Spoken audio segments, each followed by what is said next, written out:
A boop.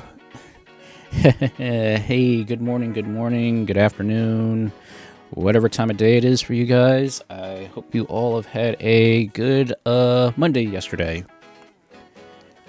I'll be honest, I'm a little tired. I fell asleep super early last night. I didn't realize I was like that freaking tired, but yesterday was my day off, so I was like, okay, you know what? I get to basically chill and relax and pretty much do nothing yesterday.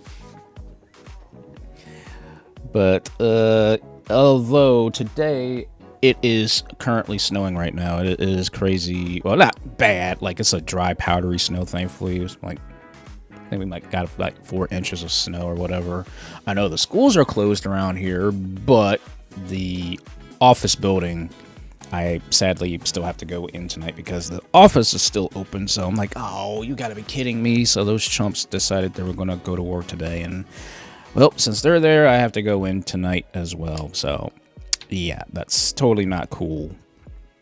But thankfully, since it's a dry, powdery snow, I'm more concerned about the refreeze, if anything, because I definitely know getting very, very close to, nighttime and such, then you got to be worried of the roads refreezing, because right now my thermostat outside is saying it is 31 degrees outside right now, but the forecast is for 24 degrees, and it's only going to get, well, technically it's only supposed to get up to like 29 degrees, but my thermometer outside, it's really off. It's like, it's sometimes it's on point and other times it's completely off, but it's like it's supposed to be like basically below freezing or at freezing all day today.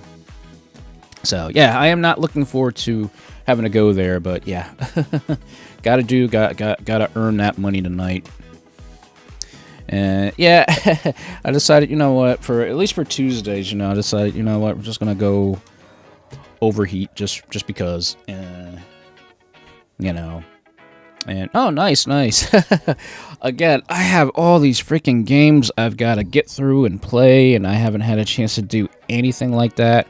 Because quite literally yesterday, I wanted to just, chill and relax. I was going to play something, but then I was like, yeah, I better not. I better just take this day to relax and stuff, because the big wigs are coming up, I think, Thursday. Unless because, the heavy snow and stuff, they might call it off, but I don't know. With my job, I don't know until the last minute of things, so, like, quite literally, I didn't know that these people were going to work today, because we finally got a call and like, oh yeah, they are coming into work today. I'm like, oh, you gotta be kidding me. Are they that desperate for money that they're gonna risk their lives going on these dangerous, highways and stuff? But that's government for you. And oh, nice.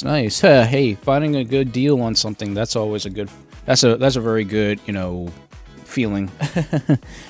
Well, that's like with me, because I've been, like I told you guys before, I've been doing a lot of shopping on AliExpress recently and stuff. So, I mean, my keyboard, the controller, which I've still been testing out, but I'm still like about it, because I definitely know I can definitely feel some pangs in my one wrist from holding this thing, because it's all angular and everything like that. I mean, it's a good controller. It's just like, sadly, the construction of it is just like, it's not really ergonomic. It's just really it's boxy. It's not really like meant, it's straight edges more than curves and stuff like that, so it's not exactly like, very ergonomic for your hand, sadly. So sadly, it is what it is as far as that goes. So I might have to return that, but I've got the other controller coming, so hopefully that'll make up for it. So hopefully that'll work out in the end. I'm not 100% sure, but it is what it is.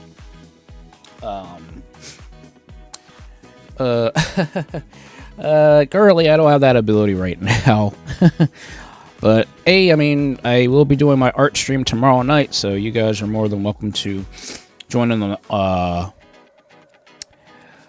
art stream tomorrow night, that is for sure, so it'll be nice. And oh, gotcha, cool.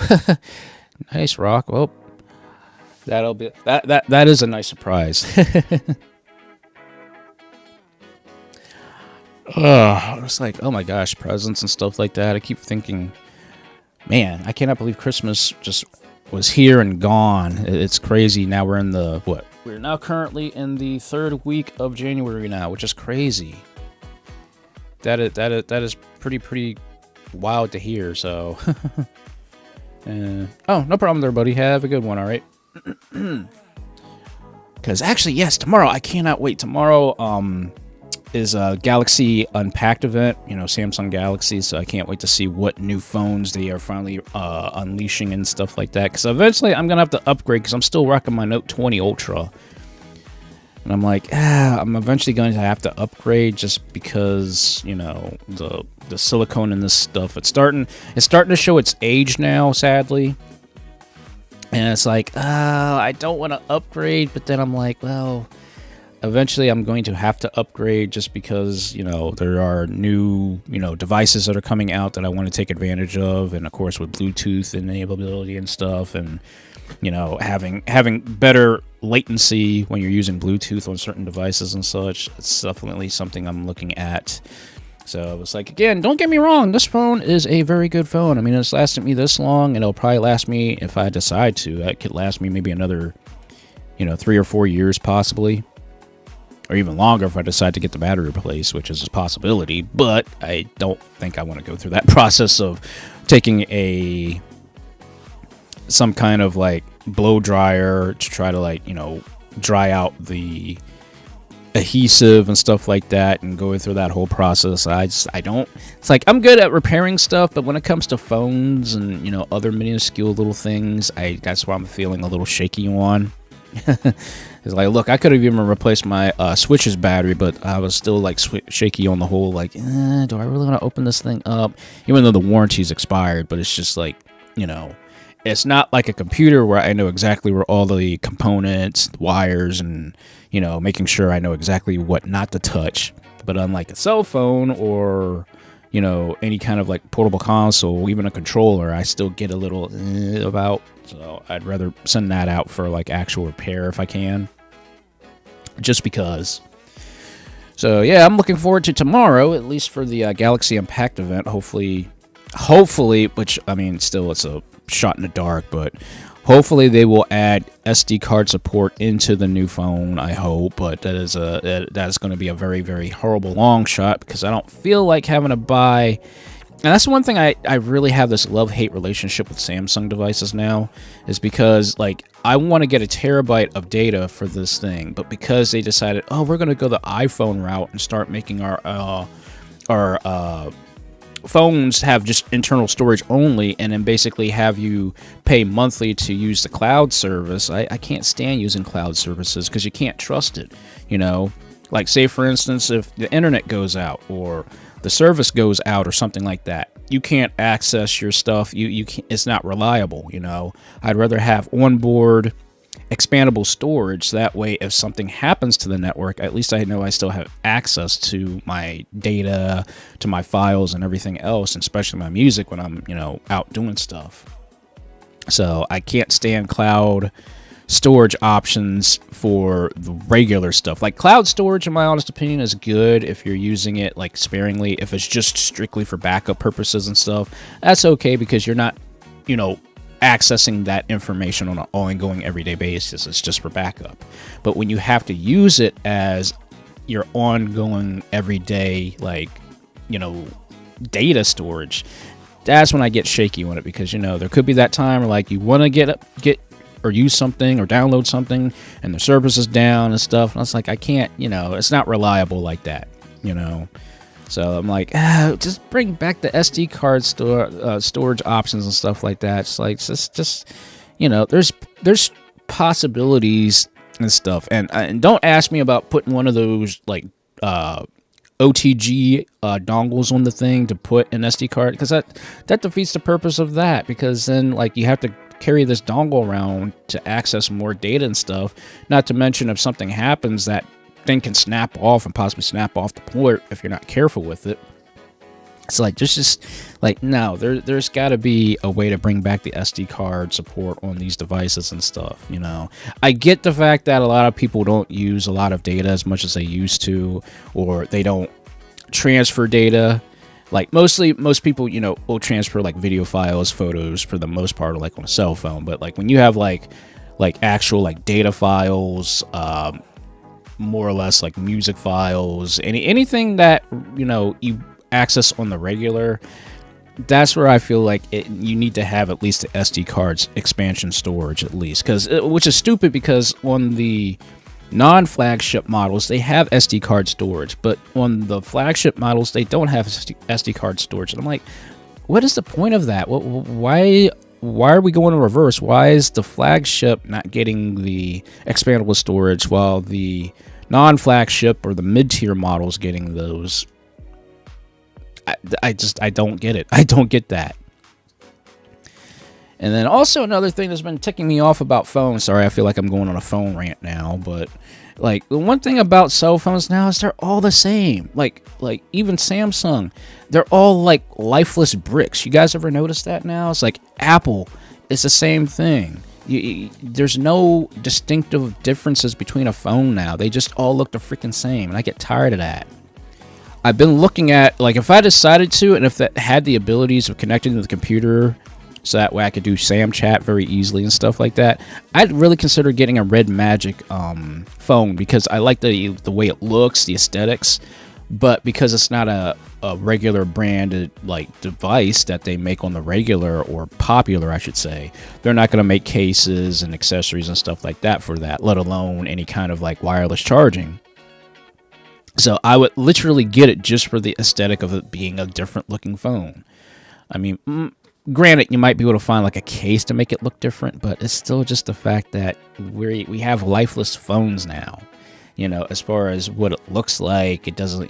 Everybody basically just has a cell phone, but there's no concerning differences about them. The only phones that look different are actually functional and difference looking would be like the foldable phones, but even I'm still shaky on getting one of those because, you know, people are still saying they're having problems with like the screens, you know, cracking and tearing and, you know, all this other stuff. And I don't want to get something that's fragile enough for my finger. My own fingernail could potentially scratch the inner screen because it's basically plastic, and I'm not there yet to drop like almost $2,000 on a folding phone. I can't see myself doing that right now, you know. So I'll stick with the slab phones until newer technology allows us to actually have true folding phones that you don't have to worry about it being damaged, glass being broken, and all that other stuff. So I'm just a little shaky on certain things right now, so I'll just stick with the slab phones for now until such and such a time. But yeah, I really think phones definitely do need a better aesthetic about them rather than just looking like just a slab essentially with a screen on it. It's like, yeah, you could do all kinds of crazy stuff with the screen, and granted, like, yeah, you have 50% screen and 50%, or like, well, maybe more like maybe 70% on the back of it just being plain, while the other part of it is just for the camera modules and stuff like that. But I really think that phones just need to change for the aesthetic, you know. Well, yes, you're going to get a case for it. You know, I have a case on mine that has the kickstand on it and all that stuff. I still want to make, you know, have a phone look at least decent looking, you know, without having to buy any accessories, any of those D-brand skins or anything like that. I would like to see a different change up for like new phones. Like I would say, like, if Samsung would decide to make another like option for like us gamers, basically kind of take like Red Magic's like design for the back of the phone, make it like tech looking, futuristic, like even like, you know, like cyberpunk style designs and stuff like that on it, and like call it like something like the Galaxy, like Grand Galaxy or something like that. Something that, you know, pops out for gamers, like Grand Galaxy, like GG Grand Galaxy, yeah, something like that. You know, Samsung could do that if they would look beyond just making phones for just, you know, everybody. They could definitely, you know, go into that space of like, oh, let's make a specific phone for, you know, gamers, or for, you know, creators, content creators and stuff like that. Because like, you buy an expensive phone, it kind of encompasses for everybody, right? While with other basic kind of phones. It's like, oh, I'm just using this phone just for regular, like, everyday talk and texting and all that stuff. Occasionally taking a photograph and stuff like that. But I really think they could just make a different, phone type, and I'm talking about Samsung in general, because with iPhones, I mean, look, I'm not an Apple person, so I can't go on to specifics about Apple and anything iPhone related and stuff, but even they could do something like, okay, they're now been talking about all these new abilities of, like, cell phones now being able to play, like, big time games like Resident Evil 4, the remake of Resident Evil 4 and stuff like that on their devices and stuff, which is cool, but it's still you're still playing it on a regular phone as far as what they've created goes. So I just think that, for cell phone manufacturers, if they can at least take some cues from like Red Magic or Asus or any of the other major brands that are doing more gamer aesthetic phones, I guarantee you they would be pushing a lot of phones. They would then take over that space of like, okay, let's have a gamer eccentric style phone through Samsung, through Apple. And I guarantee you that they would definitely gain some type of traction as far as, like, their customer base goes. Because then you'll have a completely different phone for that different type of base, and then they could definitely take advantage of that. Because, like, for Red Magic, Asus, or any of the other, like, I guess, like, laptop, PC style, like, companies that are creating these amazing things, you have to literally buy those phones outright. There's no, like, service plans with those. There's no, monthly plans unless you are buying with a credit card or something like that. Or if you get lucky and you can do, like, one of those monthly payment things, like on, like, PayPal if they accept it or something like that. But you're buying those phones outright, at least with, Apple and then Samsung. If they create something like that, at least you could go with a service plan, so that way you're not paying the $2,000 out of pocket or whatever it is. But it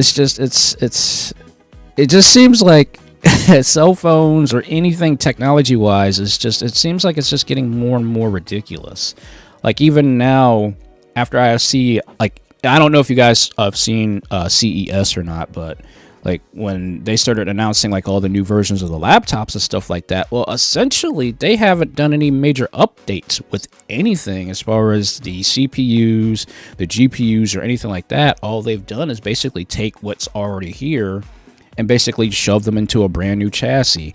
You might get, and this is basically diminishing returns at this point, but you're basically getting maybe a 10% bump up from last year's models, which I currently have one of the last year's model of the Slim 7, the Lenovo Legion Slim 7, or Slim 7i, I should say, that's got an i9 in it.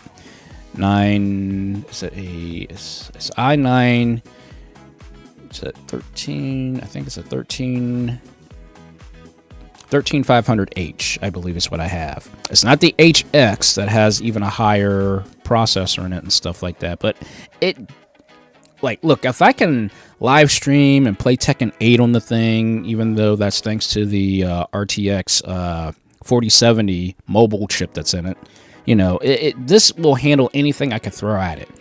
So basically, you're telling me they're going to be reselling I guess a refresh is what they call it. They're going to be reselling a refresh of the same device and basically charge you for about the same amount for it than last year's model, which has all the bells and whistles in it and everything like that. It's just the basic stuff about it is about the same. I don't get how they can change the chassis and still charge for all that stuff. I mean, the only thing about it really might be the cooling, but with a slim model computer now, and that's just why I love slim model computers. Originally, I was not a big fan of them.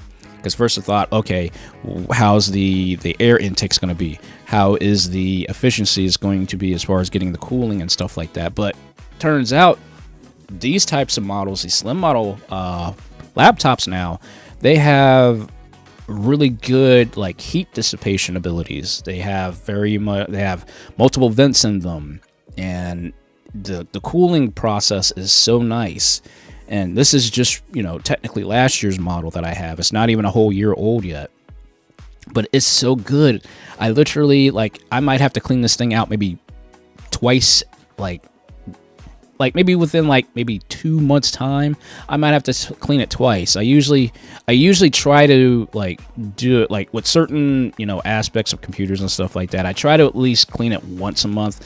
Sometimes I'm a stickler and I do it twice a month. Sometimes it varies, but for the most part, the one things that I keep learning about these computers is they're becoming much more energy efficient and doing much more heat dissipation, which definitely helps in long run, so that way the longevity of the actual computer stays, you know, good and fresh and such. But like originally, like I thought, okay, you get the bigger chassis, you get, you know, the better chips, you get the better, you know, graphics card, you get all this stuff, you get all this amazing stuff in it, and you get the better heat dissipation and such, or cooling process abilities and stuff. But you're paying for that premium of having something so gargantuan, so huge, and I had that. Like I told you guys before, I had this old Toshiba Cosmio computer that was just gigantic. It was an 18.2 inch, like 10-pound monster of a laptop. Amazing machine, but dang was it heavy, but it did what it had to do. It was an amazing device and such. But now I've downsized, have much more power, have a far better, nicer looking screen, because this thing it's a 2K screen, 1440p, 240 hertz or 200, is it 240 hertz or 260 hertz? I can't remember. But the fast refresh rate on this thing is just abysmally crazy. It's wild what you can do with this thing. But it's just the fact that we are now in that process now where updating and upgrading every single year just seems pointless. It seems completely and utterly stupidly pointless, because you're actually getting diminishing returns and you're paying a massive premium for something that you're getting maybe a 10% bump up in power and efficiency, even down to the wattages and stuff like that. So I really think now we're kind of like in that time frame now for electronics to now start upgrading. Like manufacturers shouldn't upgrade every single year now. I think manufacturers should skip a year and then wait for new technologies to come out and then release something within 2 years now, rather than it being every single year. Now, there are certain, you know, devices that, you know, obviously should be updated every year, which would be like cars, you know, even right down to like, you know, cameras, like actual cameras, not phones, but actual cameras, you know. Things that are portable, I think, can take maybe upwards of at least, you know, 2 years to now, you know, update and stuff like that. You know, sometimes we don't even get a model refresh of any type of CPUs or GPUs within about 2 or 3 years sometimes now.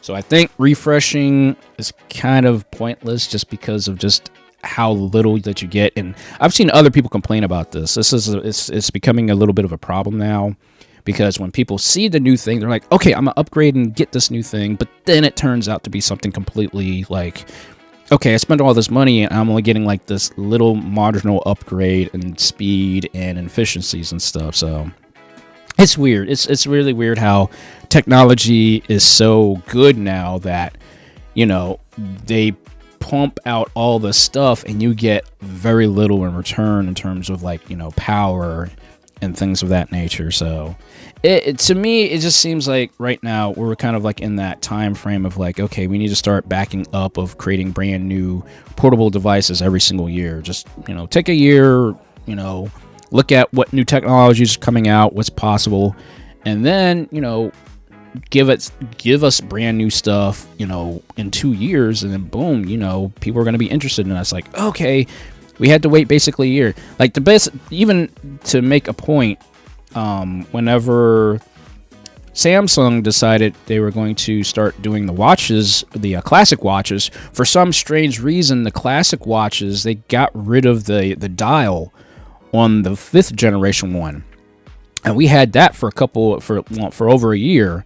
And then they finally released the Galaxy 6 Classic. They finally brought that back, and everybody jumped on that and left number 5 in the dust. So, you know, that kind of proves something like, okay, to go from 4, 5 sucked, and then 6 comes out, and 6 is great, and everybody jumps on 6. So, I don't know. I guess it just comes down to, you know, your own, I guess, opinions and, of course, what works for you as an individual.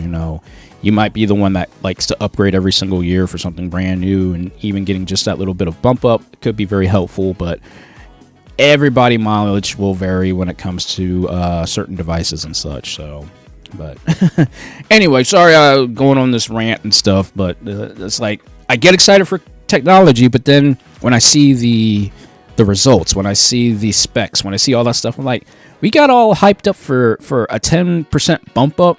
And that's why, and if you notice too, if you've ever noticed the spec sheets and stuff, or whenever they announce something, notice that they don't talk about the prior year. It's always either 2 or 3 years from that release date to where it's now being released at. So they don't talk about last year's model. They talk about the models like years before, just to kind of say, okay, this is better efficiency and stuff like that. But that's because they know that you're not getting that additional bump up in power, because you're getting, like I said, that diminishing return now almost.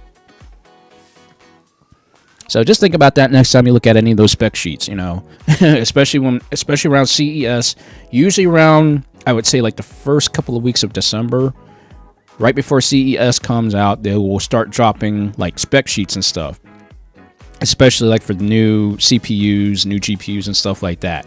And I guarantee you, they will, unless it is a GPU, and this is a stretch, they rarely will talk about, the previous years, like literally last year's model, when they're basically trying to give you like some information about the power between last year's models and this year's models when it comes to CPU power or anything of that nature.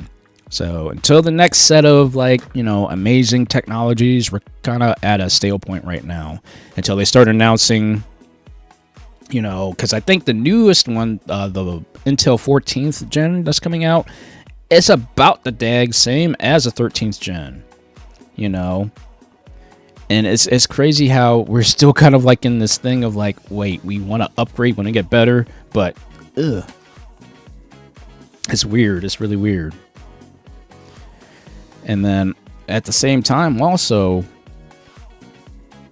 I'm still noticing so many more, like, I guess there's like so many different little things that are still the same of like, a previous year's model comparing to like a brand new model and stuff like that. So I'm not seeing, the big rush to upgrade every single year in anything, phones, cameras, heck, even televisions, like, like Element TVs. They're assembled in America. But pretty much anything right now, it just seems like it's better for people to wait for at least 2 years to basically upgrade to anything now, And it's crazy just how technology has become so, I guess, we're now like, it's like nitpicking over like little like advantages now and stuff, But like I said, we're going to be waiting at least another couple of years until the next big like boom comes out, like RTX 50 series and anything beyond the 14th gen of Intel processors. I'm not a Ryzen person, an AMD person. I'm not, because I've had so many customers or my clients, I've had so many clients complain about their computers, and they're usually AMDs. They're never like, I think I had one client that actually had an Intel computer, but that was a Dell computer. And, in my honest opinion, Dells always suck for some strange reason. So just because of all of what my clients have dealt with, I decided to be an Intel person. And then number two, also with Intel, which I do like about Intel, is the fact that they also use Thunderbolt. Thunderbolt is the only company that, Intel is the only company that actually produces and actually licenses Thunderbolt, which we're currently on Thunderbolt 4. Thunderbolt 5 will be coming out, I think, next year. I'm not 100% sure yet. But then, of course, USB 4 is on its way, too. It's sort of on its way. It's sort of here, sort of not, but sort of is. And that's supposed to be taking over, or it's more of an open source Thunderbolt, even though it's not technically Thunderbolt, but it's still kind of in the same realm. And of course, that's a complete other ball game in and of itself, which I already kind of explained about with USB-C cables and stuff like that here a couple of weeks ago. But again, technology is interesting to me, and I'm constantly learning stuff. I'm constantly trying to get more information about newer things, and then it's like, okay, then you're talking about the efficiency, and then what's going to come down to pricing, and how you're going to save some money, especially when you get ready to upgrade and stuff like that. But right now, like I said, depending on what the new Samsung phone looks like, because like I said, I now have had this Galaxy Note 20 for 3-4 years now, so I'm like, okay, it's about time for me to upgrade now. But I don't feel comfortable upgrading, especially when I know I'm going to lose that SD card slot. But we will see tomorrow. Tomorrow I'll basically make a decision depending on how good the phone is, and of course how the specs are and stuff. So we will we'll go from there. So anyway, sorry for the rant and going on and stuff like that. It was like, sometimes it's like some things just get on your nerves, and it's like, wait a second, I can't deal with this. Why is this even a thing? Why are we still like this? And it's just, it is what it is, I guess. But anyways, well, firstly, I should say I may not be able to stay the whole time just because I might have to go out and do more shoveling and stuff like that. So I might have to wrap up around 2 o'clock today just because. So if you guys are cool with that, we will definitely do some much more gaming on Sunday and such like that. So yeah. But today I kind of just want to, again, this is kind of like my chill, relax kind of day. So I decided, okay, you know what? Let's get back to Battle Network a little bit, because I am going to get the rest of those freaking chips. I'm so close to getting done. So close. I want to get those chips. If I can get those chips, then I can finally move on to that next area and finally start Battle Network 6. Because that's what I'm going to probably end up doing. If not next week, then probably the week after next. So I'll probably do stuff in tandem. So it'll be like Battle Network 3 finishing up and going into Battle Network 6. So that way I can start prepping and start actually preparing to start doing actual net battles. So, yeah.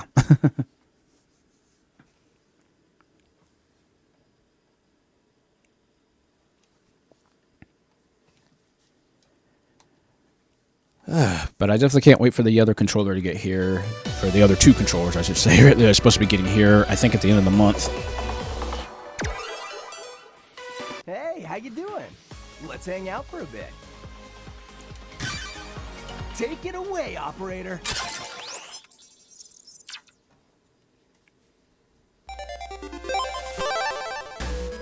Okay, so if I remember correctly, I was going after Darkman. So I need both his... so I think I need both his V2, or his V2 and V3 chip, I believe. Or, nope, I just need his V3 chip. Okay, so I did get his V2 chip last time. So I just need to get his V3 chip, and then I have to go after Kingman, and then Proto-Man. So these are my last targets that I have to get. And then, once I beat these chumps, then I gotta complete the rest of the library, and then make the Omega viruses come out, the Omega Manavius come out, and get their chips, because I have to get the V4 and V5 of those chips, so yeah. And of course we got a Shadow Virus. Well, you know what? I have to take a couple hits.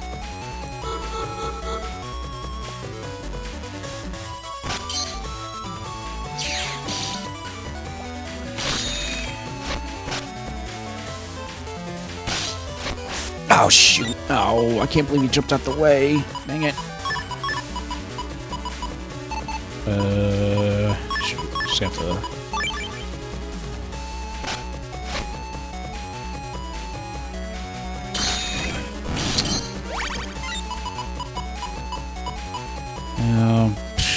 Stupid Dama nerd. I can't really attack it because it's blocking right now, but I should be able to shoot it, though.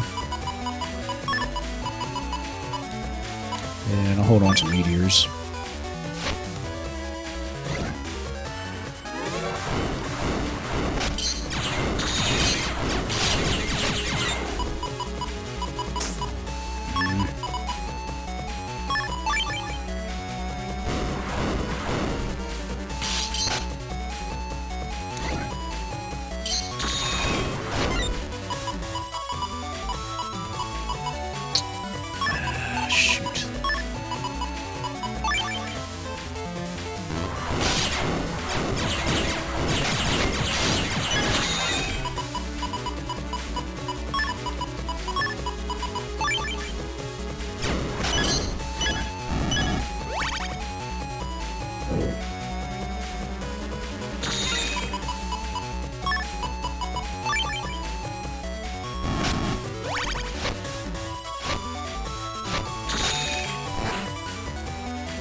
Oh wow, I didn't know that. Shadow viruses actually can take damage from the from that. Nice.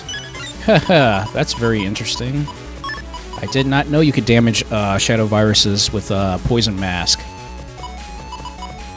So, I'm still learning stuff every day. Ah, shoot, dang it. That's not cool. Oh, man. God, I had like the worst setup. But at least I learned a little something. So, shadow viruses can be damaged by poison masks.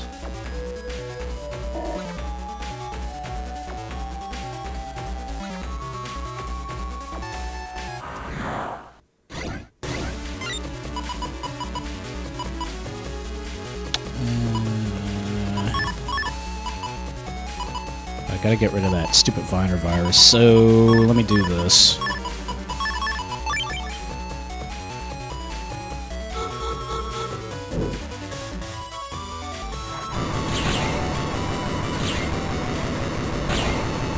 Okay, that worked. That's a double deletion.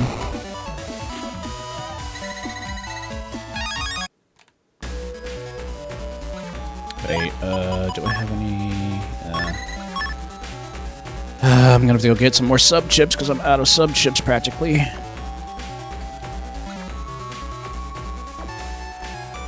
Okay, maybe I might get lucky and actually run into Darkman, maybe.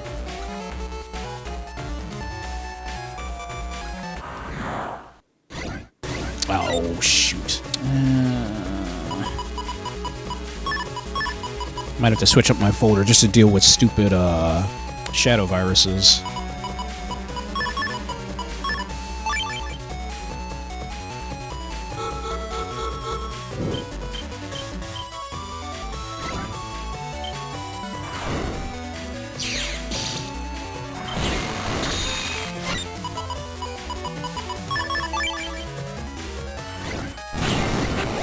I keep forgetting sensors attack everything on the field if they see you.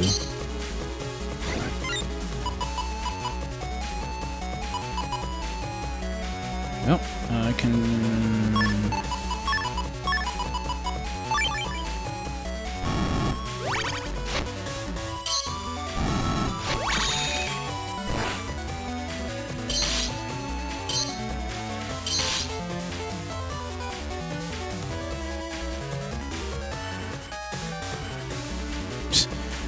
I don't care, this works.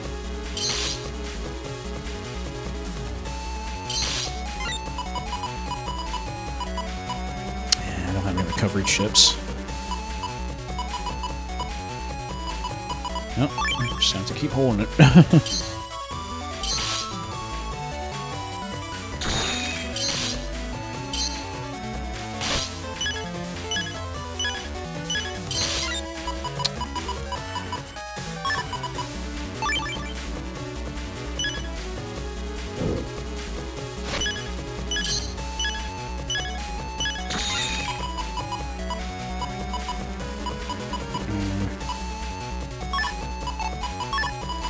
Yeah, I'm definitely gonna have to switch up my, I gotta switch up my deck.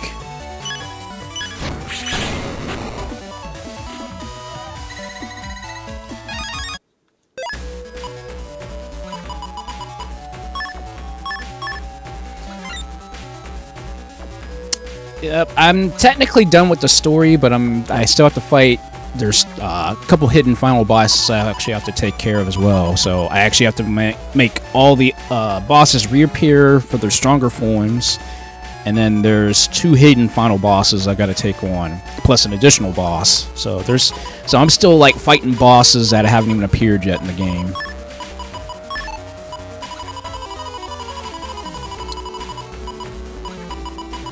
Okay, I definitely have to switch.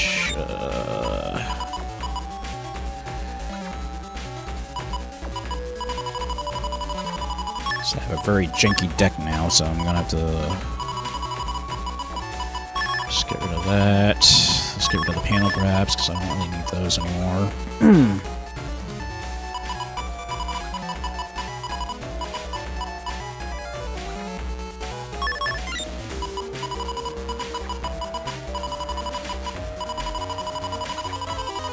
So now I basically just need hard-hitting chips, essentially, is what I need.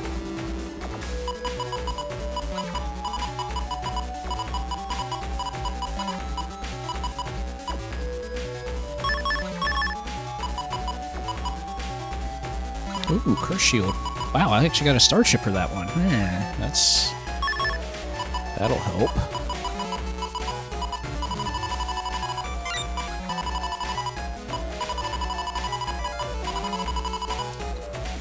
Let's get rid of the poison faces, because they aren't really going to help me much, but I definitely, like I said, I need to work on sword chips, because I'm definitely have to need sword chips in this area. There's no getting around that.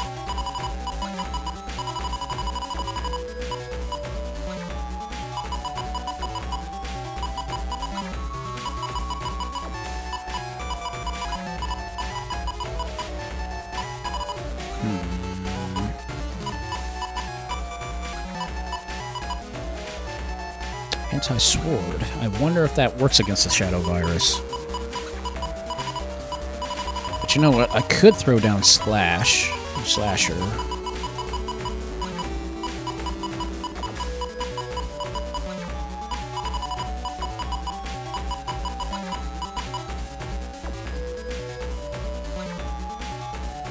That's an S chip. And I don't think... Are there any... I'm not sure if Slasher has a variation to that chip type. But I'd like to see. So I need to see if it has any other variations to those to the codes. Hopefully it does, but I'm not 100% sure. But I'm gonna check here and see.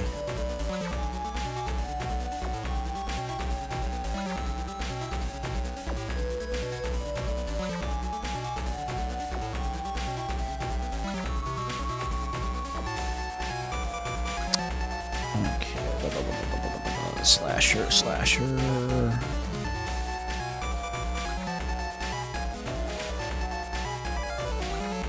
Or I could just say screw it and throw down some yo-yos, because yo-yos are also sword-based chips.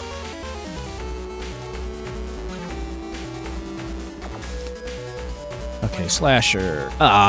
B, D, G, R, and S. Dang it. And I don't think I have any R chips. Oh, well, I do have an R chip. I have Step Cross R, Lance R, Recovery 300, and a Barrier.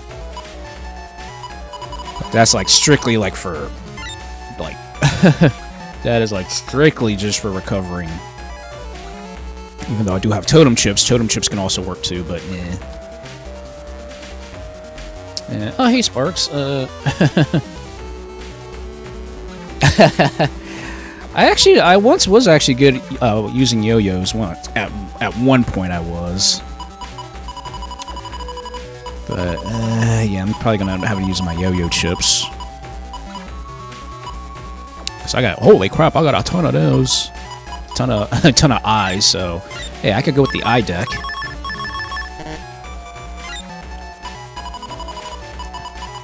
Yeah, so I could rock that eye deck, that's for sure.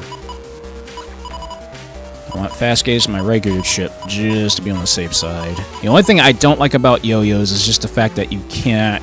It does not cause any type of hit stun against certain bosses. So that's like the only thing that sucks, but... Basically, the yo-yos are basically just for taking care of the shadow viruses. Okay, let me get rid of that random meteor.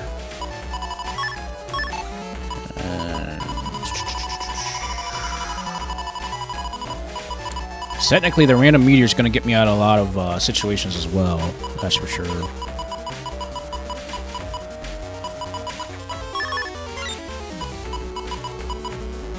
Holy crap! So that's a heck of a deck right there. Basically, it's just for overpowering. There's no really like set rhyme or reason to the deck.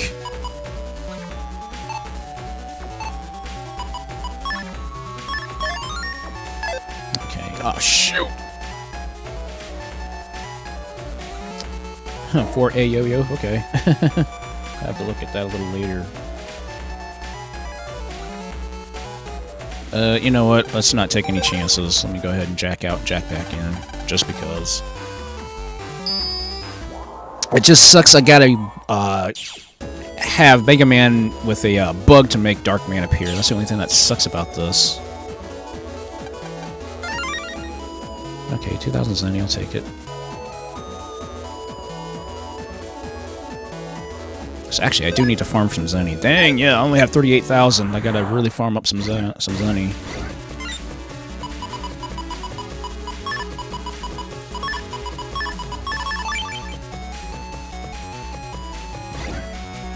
Huh. That's interesting.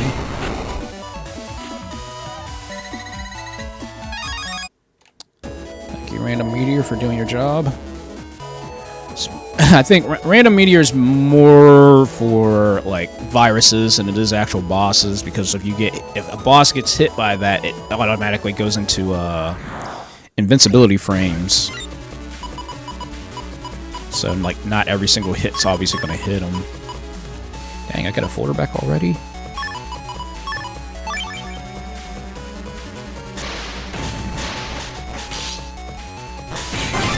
Counter hit!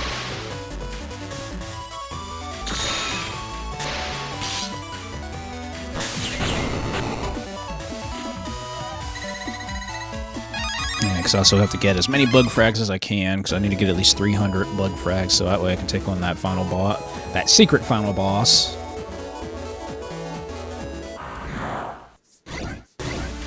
Yeah, for crying out loud. Okay.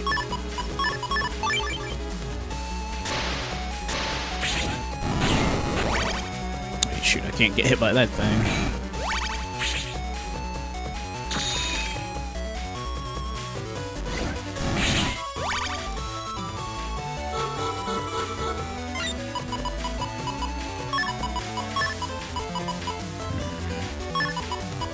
Got a curse shield. That might be able to penetrate it.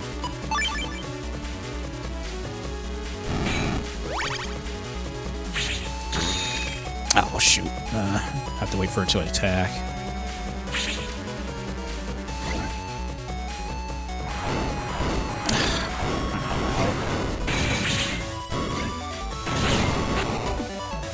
Okay, that was slightly annoying. My timing was completely off.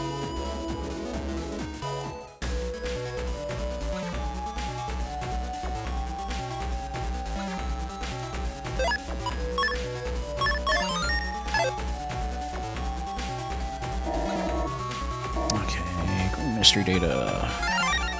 Recovery 150, but that's a V chip. V chips aren't exactly the best as far as setups.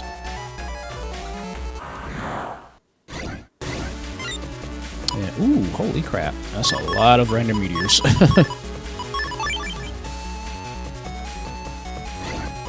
Finder's gonna get killed. Nice counter hit.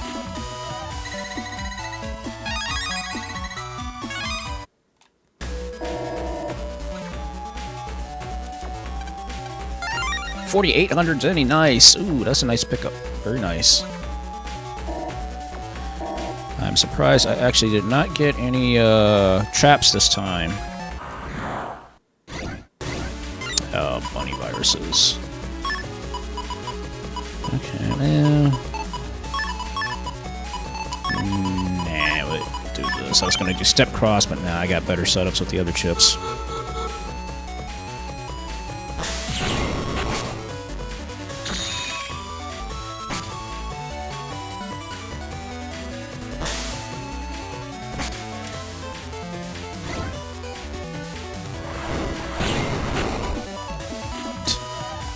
It's funny, you can literally play brain dead with the random meteor chips.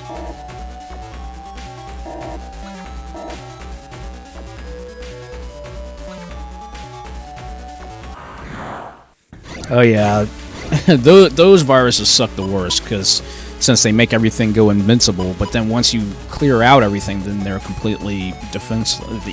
They can't defend themselves. They can't even attack. But you can give you... Well, technically I could use a Trumpy virus to actually make myself invincible for a couple seconds, so that's also a possibility.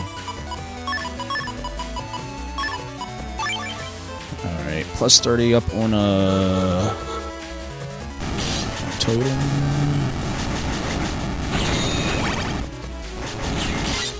Dang it.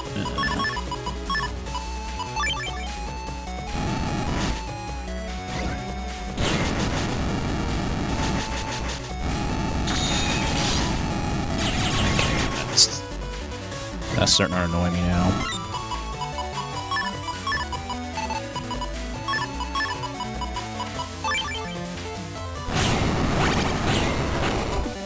Okay. It's like, okay, I can throw down Lance because it'll hit the back line because Meteors don't move forward or back. They only move up and down. There we go. There's a chump. Okay. I've kind of got a good system going here. Well, I can throw down a rock arm. Throwing down rock arms to freeze enemies for a couple seconds. So, fast gauge. Yipe! Ow, dang it.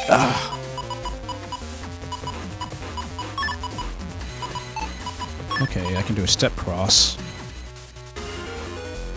I think. But that hurt. That really hurt.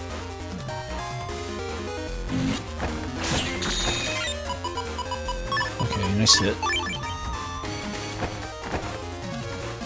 Meteor.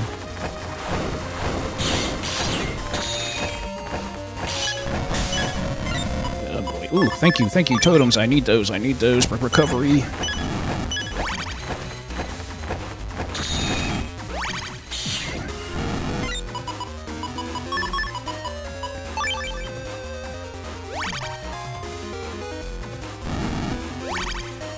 Yeah.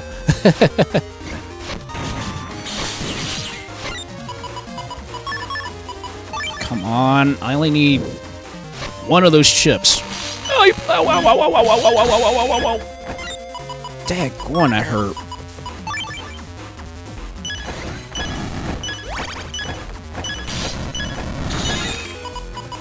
Okay, I'll take recoveries. Anything.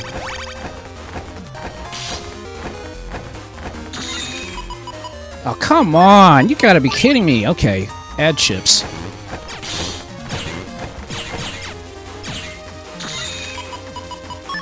Okay, random meteor, plus 30.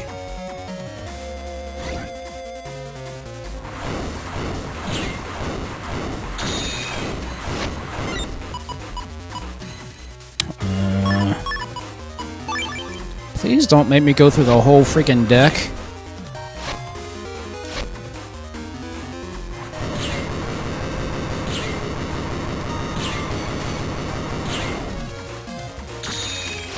Jump on that back line. Thank you. Finally, jeez.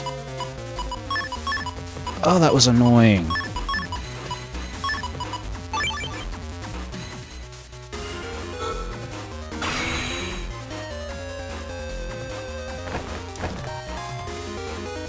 Please kill him.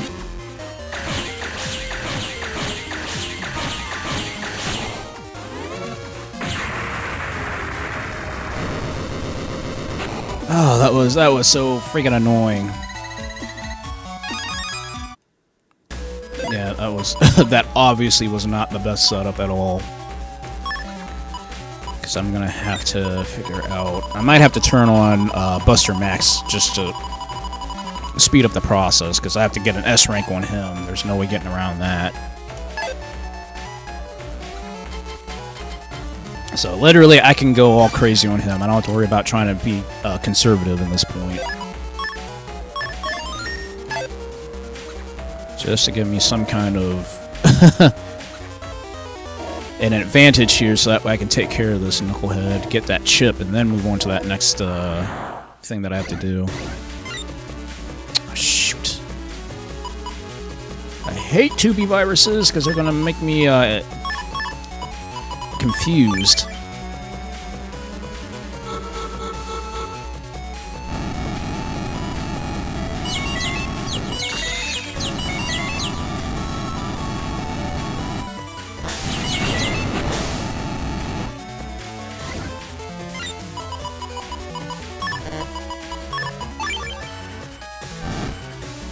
okay. I don't care. Just light up the whole area.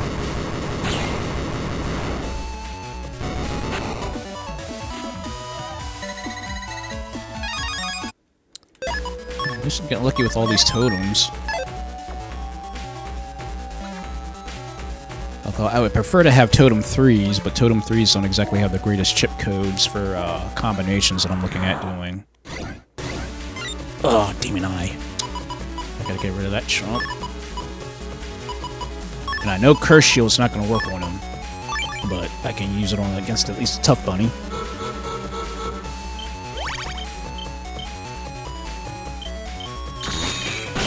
That works, yep.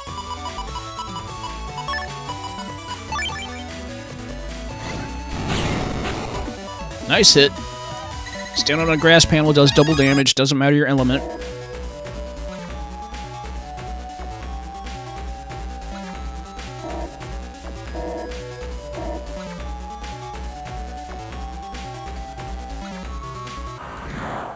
Oh, jeez.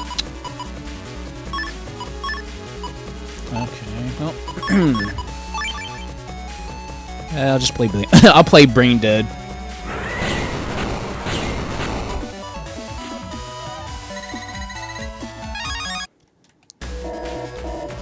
It's like, that's what I like about Random Meteor. And God forbid you're standing on a grass panel, because that'll instantaneously do double damage to you. Again, doesn't matter your element. Okay, I'm definitely gonna have to hit the rock arm in the bottom too, and then so I'm gonna take a hit. So I don't think Curse Shield will work on that. I don't think. I can try it, but we'll see.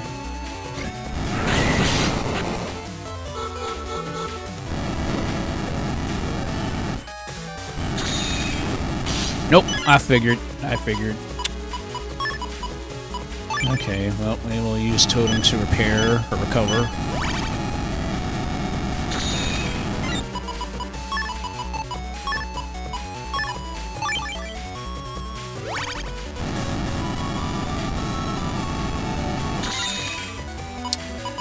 I'm trying to see if I can do some more recovering. Well, I can throw down barrier at least. There we go. That's what I'm looking for.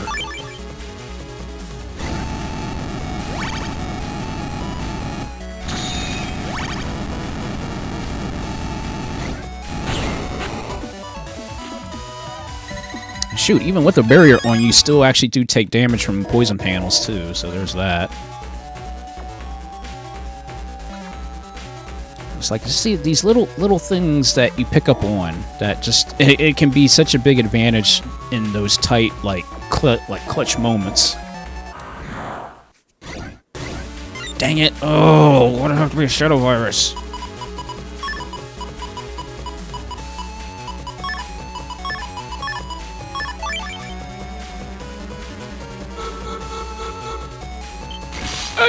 Oh really? Oh, I cannot believe that thing actually hit both of the things. That's messed up. There we go. Yep. Thankfully, yo-yos do work on shadows. That's that's a nice little thing there. So probably should have went and got me some more full recoveries. I should have did that, but I'm in a hurry. I'm trying to get what I gotta get.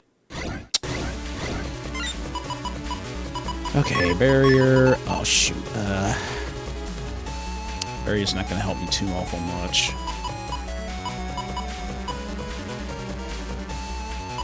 Well, we can finish this off a little bit quicker, so.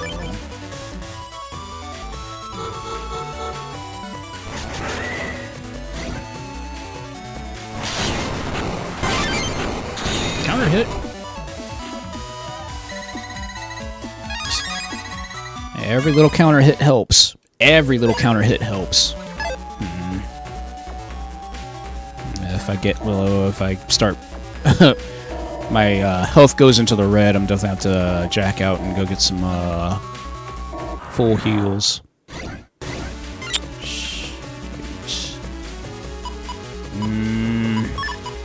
Not giving me much to work with here, because these are two stationary viruses, so they're not going to move.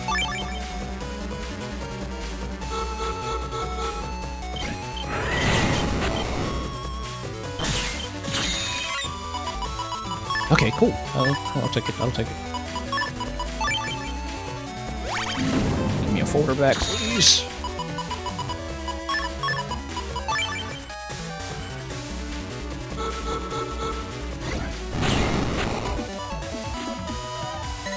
Okay, that was luck. I needed some recoveries, and somehow that worked out. It is nice, just the fact that, totem chips attack and recover, so that's also a good thing that I like. There he is, okay.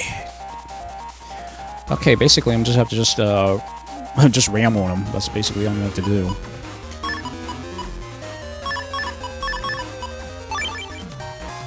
Stage.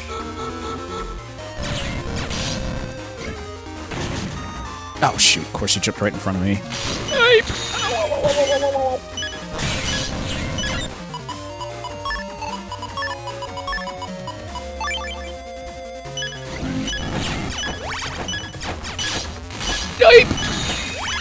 Oof, oh gosh, that was close.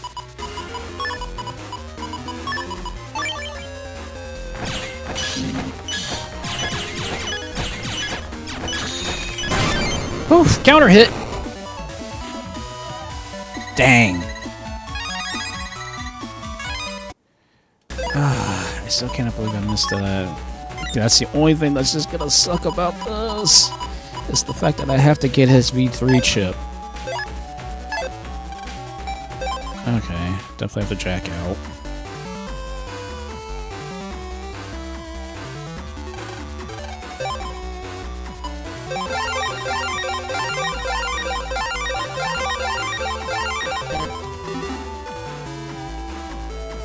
Alright, got me some full heals. I probably should also get me some seek runs too, and a couple on traps.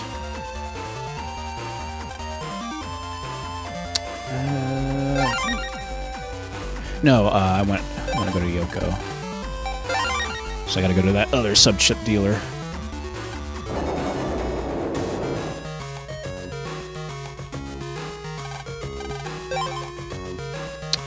Sequence. Okay, and mini for the heck of it, mini energies. They only recover 50 HP, but they could also come in a get me out of a jam. Okay, we'll load it up on sub-chips. Wait, I gotta go back to Silad.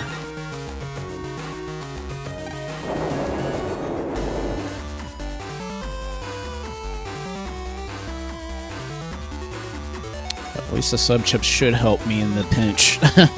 Just because. But then I can also start doing that grinding technique to get some more Zenny. Back going to SHAKUNETSU. Because I definitely need to get me some more Zenny very soon. Especially if I want to get some lock.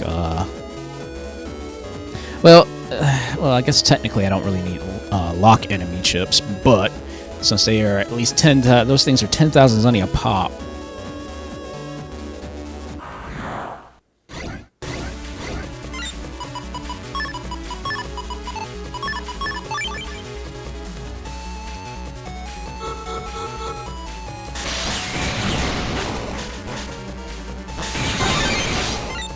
That actually counted as a counter hit?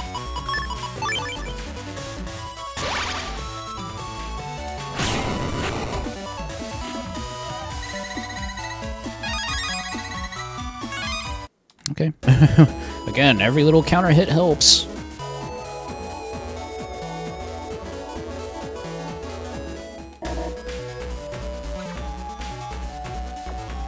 Okay, you've got to give me something good here. You got to give me something good here.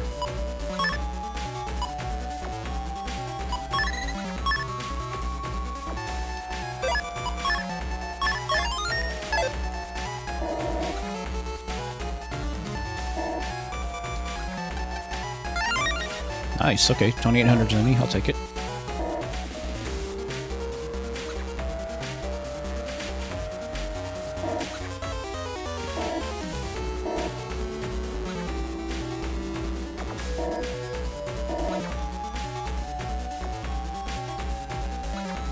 Or I could actually go all out and use, you know what, let me check out my customizer really quick. Okay, I only got a plus, plus 1 on attack.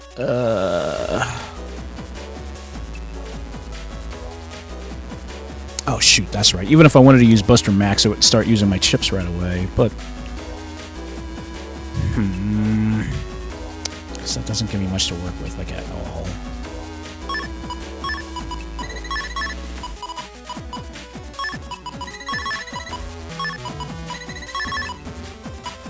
Oh, wait. That could work. That could potentially work.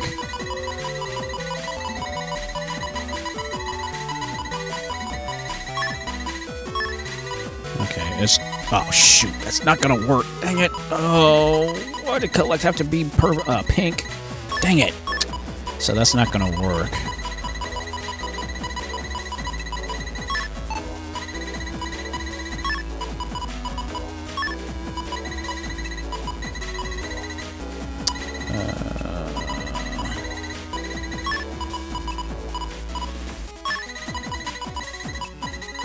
Oh, shoot. That's gonna give me a Buster Jam. Yeah, that's gonna give me a Buster Jam bug. Dang it!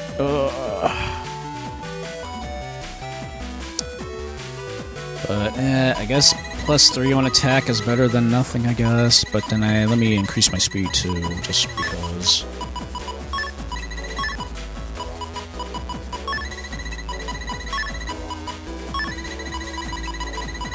I don't really have to worry about charge.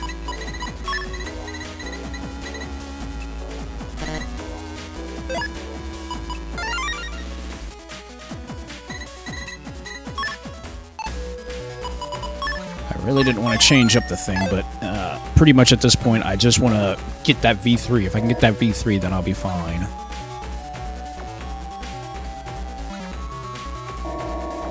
And then pretty much, I'm just going to get the rest of those freaking things, honestly. That's all I'm going to get. I'm just going to keep Buster Max 1 and get the rest of these chips so that way I can move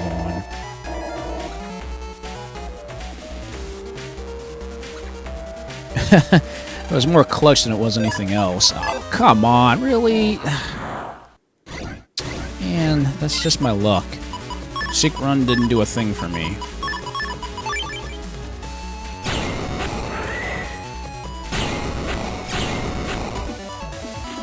Okay, so at least now I do... my Buster at least does 300 attack. So that's better than nothing, I guess.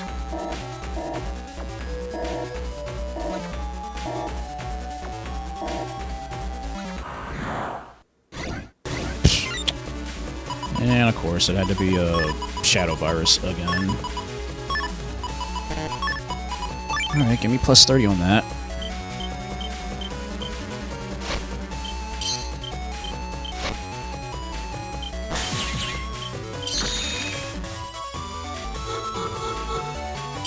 Back up, back up, back up, back up, back up.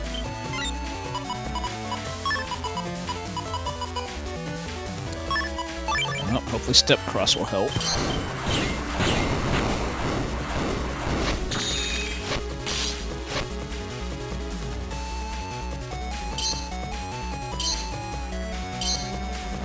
Nice, okay.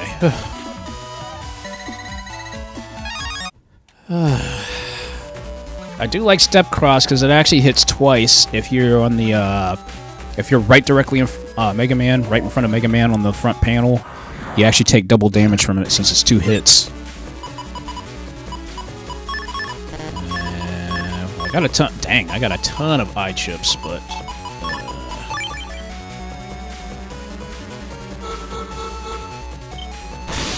Ouch! Ow! Dang it! Ugh! God, getting stunned like that. Almost got hit in a stun lock almost. That would have not been cool.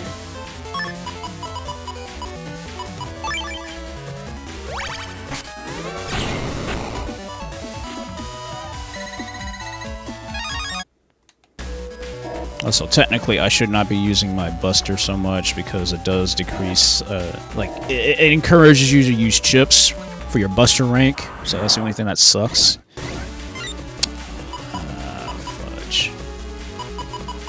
Oh, I can do a step cross. I can do a step cross before he jumps, then I should be good. Yeah, I'll jump right into set. I'll jump right into that blue panel, and then I'll strike an attack. That should kill. Yep.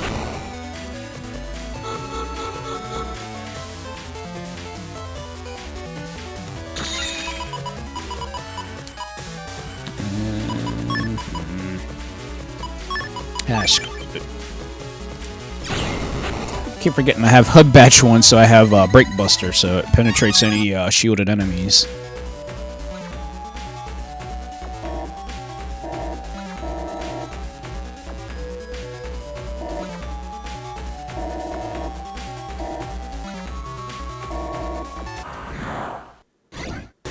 Shoot.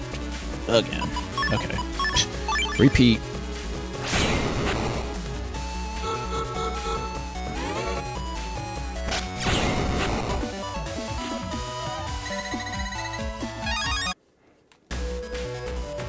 Oh, what's up? Oh, that's a wave eye. Oh, I could use that.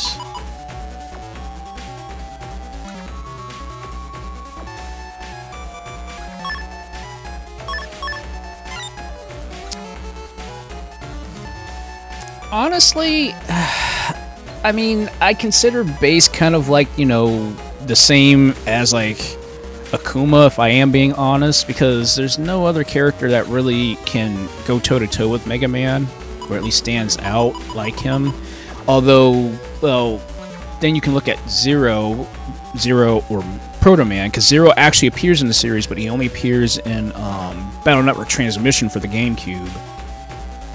But basically, Proto Man's kind of like Zero's like counterpart per se, because they obviously use both sword abilities. So probably, I would end up saying base probably going to be the Akuma of this series, if I'm being honest. So I can't really see anybody else being like that.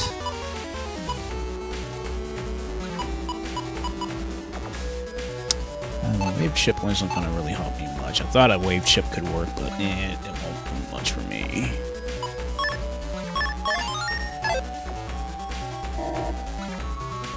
I probably should play Transmission sometime or another, because basically Transmission is basically like Mega Man, like classic Mega Man, except you can use battle chips.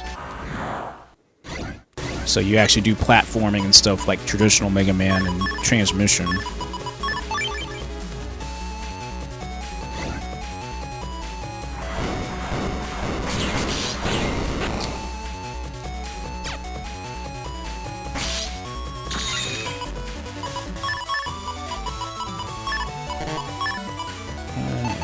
Does that actually, I wonder, I don't know if adding a plus 30 to totem chips give me an additional bump up to recovery, so we will see.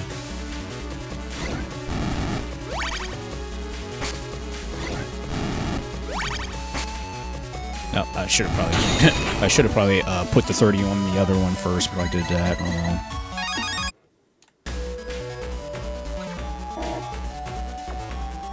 Oh, you mean like Terra or like,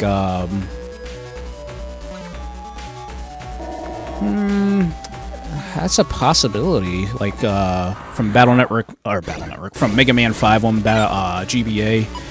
Possibly Terra, I could see that. I could.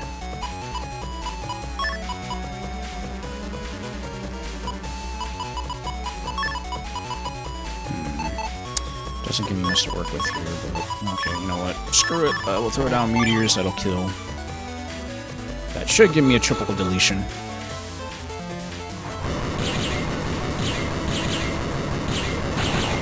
Yep. More or less a super boss, because that's basically what base is. Base is basically the, like, a lot of the hidden final bosses. He's usually like one of the big ones, but then once you beat him, then you unlock the version 2 of the main final boss in the game.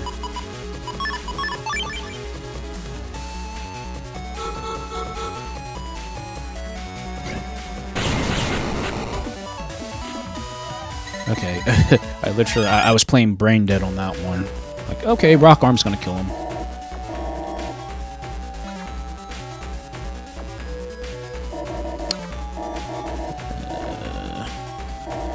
This is so annoying. Why aren't you coming out, man? Gee Louise. Darkman is being scared again. Curse Shield will not work on Totem.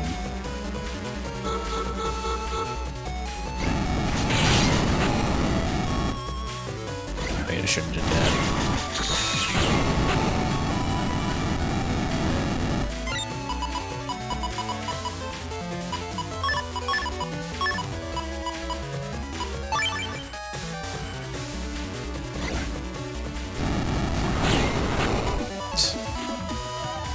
Of course, Totem is stationary, so it's not going to go anywhere.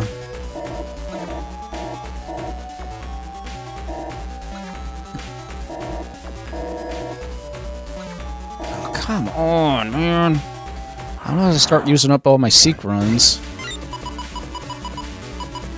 Shoot. Okay, maybe I might get lucky. That's going to have to come out on the first frame, first absolute frame.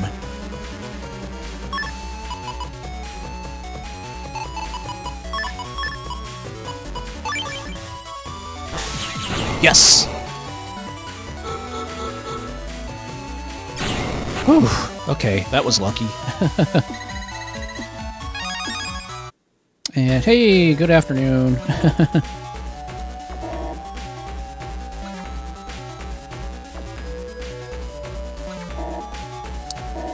If you can time certain chips out just right, it comes down to the first frame, you can definitely get that advantage.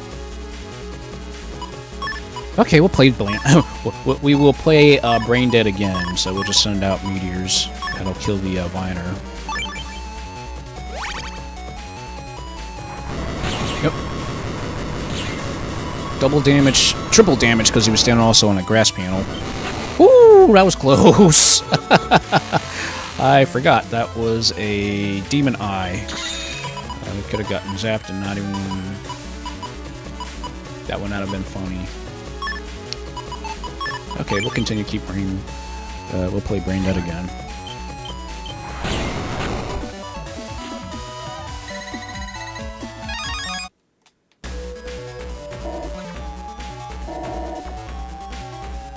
If I'd have thrown down a plus 30 on the meteors, that would have actually killed all of them. Got that double deletion, but eh. Okay, this is starting to annoy me now. Okay, that's definitely have to come out on the first frame.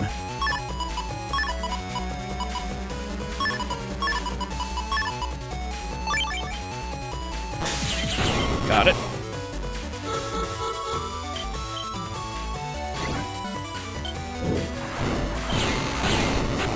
Nice. It actually killed before it got rid of it. Nice.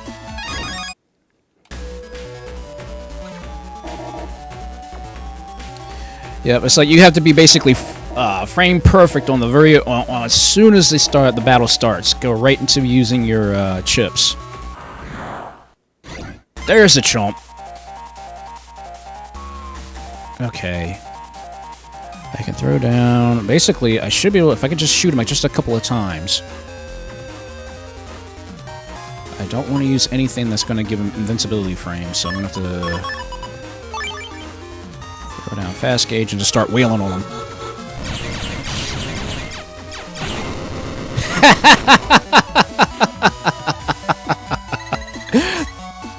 Thank you, you lousy chump, man. That's why I had Buster Max one, and that's why I gave my extra, Buster those extra attack damages. That literally that killed in like a couple hits. That did 300 damage per Buster shot, so... Finally, I got his chip. That's it, Darkman is done, finally. So now I gotta go after Kingman and Proto Man. They're on Hades Island. Thankfully, I don't have to worry about trying to find them anywhere special. So I just need Proto Man's V3 and then Kingman's V2 and V3. Those are the last 3 chips that I need as far as those go, but I still need a couple more of my for my Mega Chips, but then I have to go after the Giga Chips then next. So let's hit the beach. Okay, well first I have to definitely reconfigure the customizer. So let's remove all these.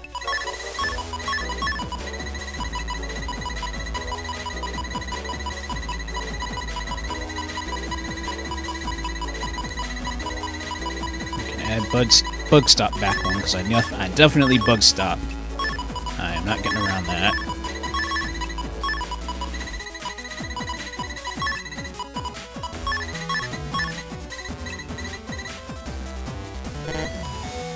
So that way I can at least get my full health back.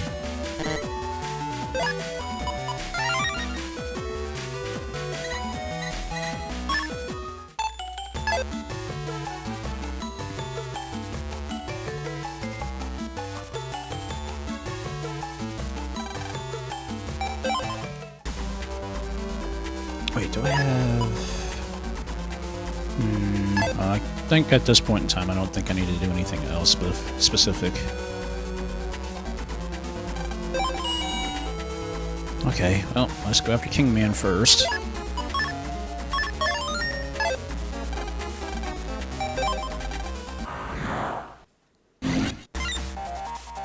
Alright, again, we're just gonna shoot the chunk. That's all that matters to me at this point.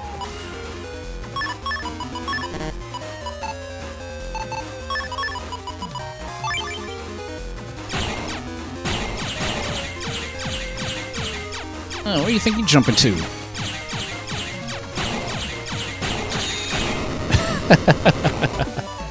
I'm like, no, I'm not playing anymore. Alright. Got the V3. I just gotta get his V2. So now I actually have to play normally now, just so that way I can get his V2 chip.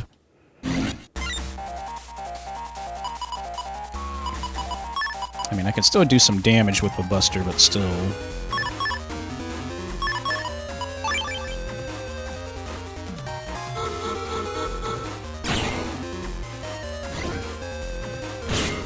Of course.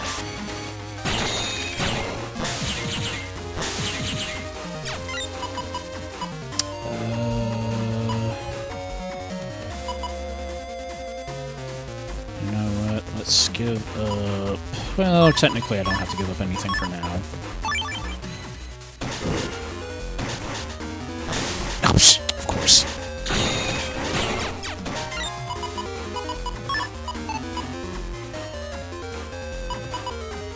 Basically, I'm just trying to time it where I can at least get a level 9 Buster rank.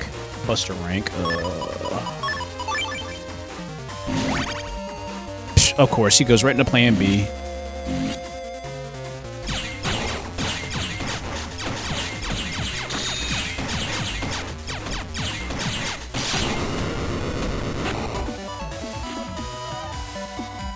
Yeah, it was.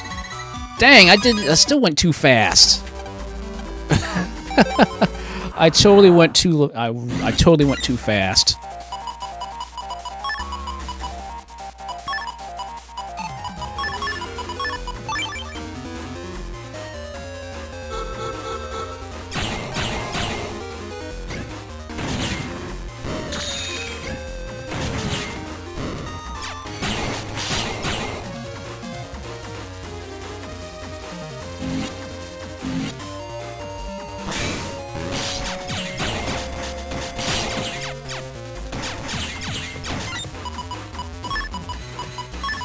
Okay, Curse Shield's definitely not gonna help, but I just need to throw it away. Ah, that moved him! Oh, but he moves back into the back row. Oh, he basically likes playing backfield. He does backfield advantage.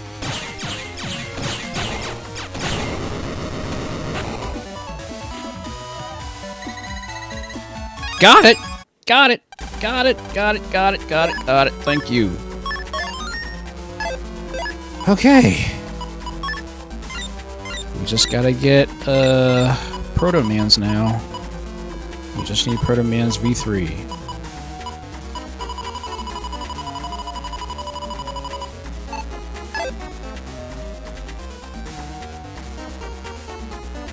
We're basically now coming down to the wire, guys. The absolute wire.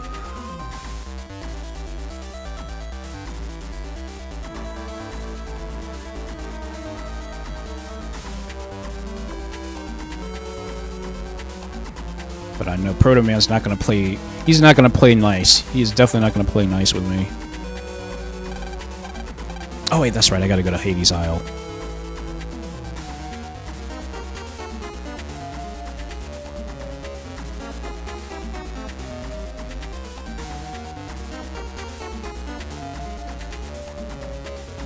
Pretty much after this, the more or less I might have to go through and see what other kind of... Because I want to start building the perfect deck, and more or less I'm going to be using a lot of AoE type chips. Anything that changes the battlefield, anything that gives me some kind of like multiple hits, anything.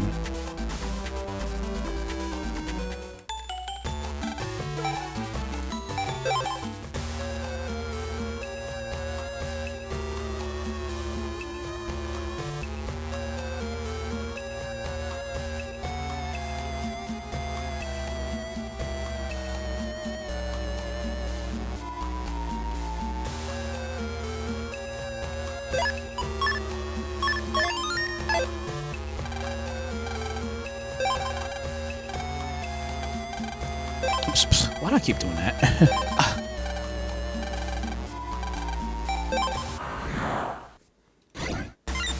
Okay, 1600 health. More or less, I'm just gonna have to play it as tight as I can. I'll have to play... Don't start throwing sonic booms out at me.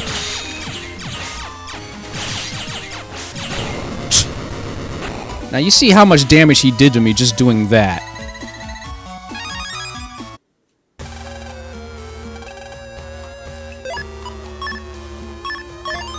Okay, I think that did it. I think that did all those chips, I think. I know I'm still missing a couple more Giga chips yet. But that should have... Yep, so I got Rolls, Gutsmans, Proto-Mans, Flashmans, Beastmans, Bubblemans, Desert Man, Plant Man, Flame Man, Drill Man, Metal Man, King Man, Bowl Man, and Dark Man. So finally I got all the boss chips. Well, at least for now, because there's still 2 more sets of those chips that I have to get. And the only way I get those is by beating the Omega viruses, or the Omega Navis, but they won't appear until after I get the other stars to appear. So far, let me see here.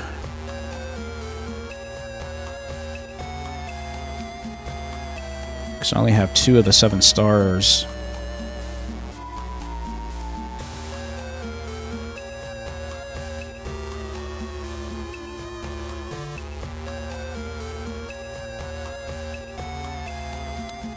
Trying to see...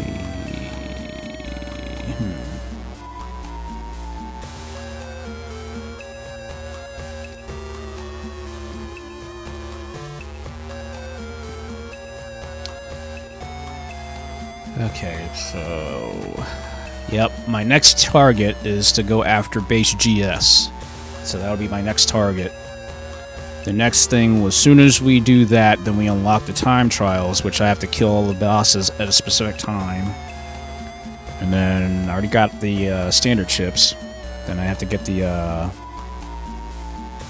mega chips in the library. It requires the other version exclusive mega chips. Shoot! So I'm gonna have to end up doing those other things to get the other chips.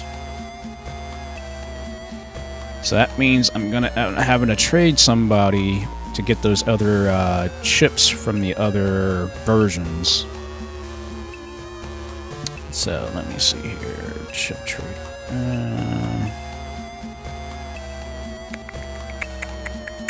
Where are the mega chips at? Because that sucks, so that means I have to get Mistman's chips as well.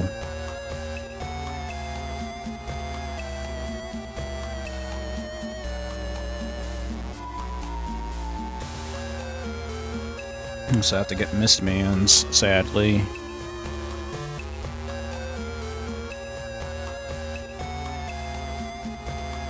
But now we basically have to go after base GS, so sadly I'm gonna have to go get those, I'm gonna have to grind bug frags now.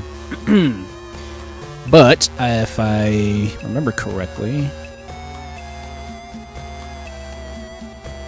I can use this little trick I taught myself. I just gotta go back to Sandland, or Scilab, and do that.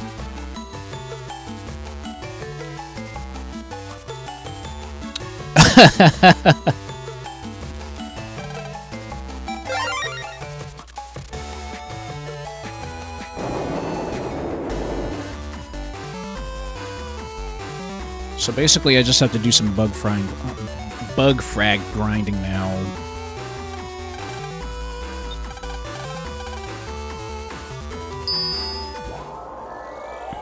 Go to Scilab.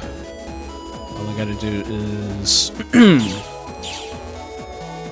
Firstly, I gotta switch up my normal chip. My normal chip should be, let's see... Totem.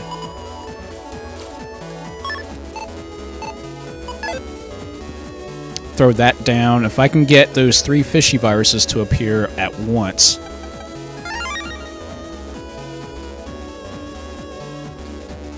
Throw that down, possibly on the 5th frame, then I should be good. So, let's see. It'll be on the, it'll be like on the, like, 3rd frame, I guess, something like that, to that effect. Between the 3rd and the 5th frame, I was a little early.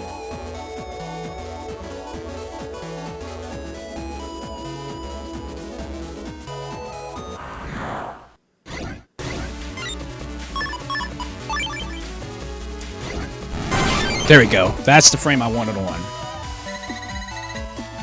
It's gonna be at least on the... It might be on the 4th frame. Not the first, not the absolute first frame, but the 4th frame is when I have to throw that down to get the counter hits off. But basically, that's what I'm gonna be doing with fishy viruses.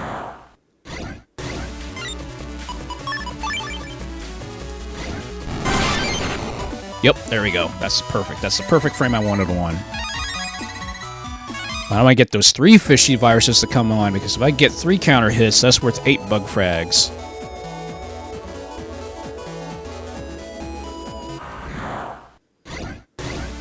Okay, that's gonna have to come on the absolute first frame.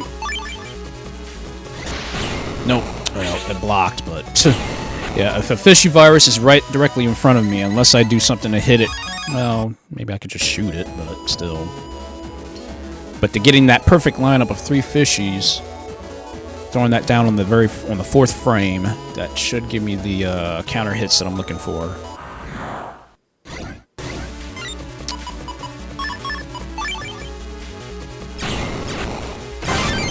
And also getting that a counter hit.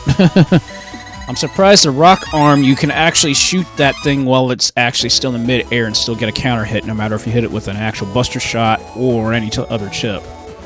So as long as it's still up in the air before it hits the ground, you actually can get that counter hit. That's a double triple deletion. That's cool. There's a bug in this game that I forgot about. You can actually pull off a double and then a triple, and it actually counts as an actual 5 times deletion. So technically, if you see a double and then immediately see a triple, that actually counts as a 5 times deletion, and you actually get max S rank on that. So that's crazy.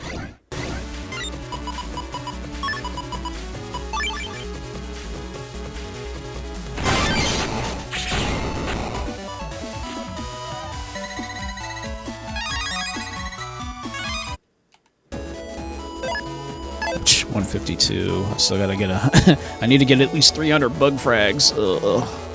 And I'm probably not gonna do all this grinding for now. So basically I have to make the hidden final boss appear. And then I have to go after Serenade, which is going to be very... I can't, because Serenade is going to be very, very difficult to take on, because when you shoot, they actually block your shots. They have it's basically like an insta-shield, but it blocks most of your attacks.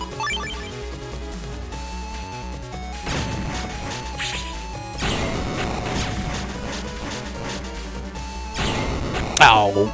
Just missed it, just missed it.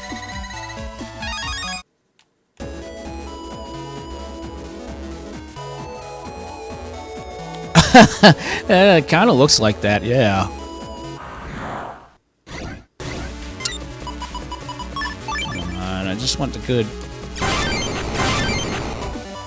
Okay, I'll take it.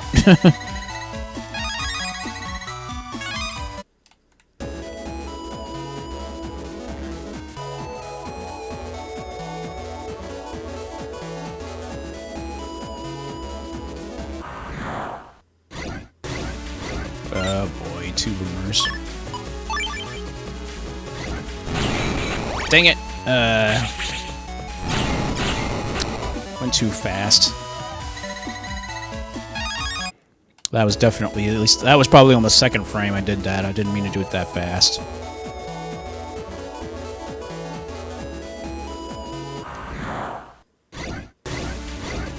Yeah. There we go. And I keep forgetting I've got Buster, Break Buster. So at least that still penetrates, things, that's for sure.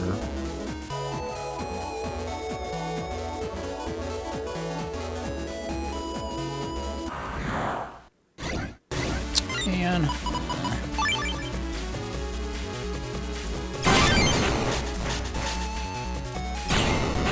What? That was a counter! That totally was a counter.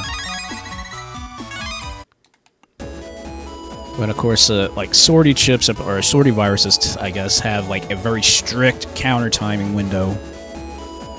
But I mean, that clearly was a counter.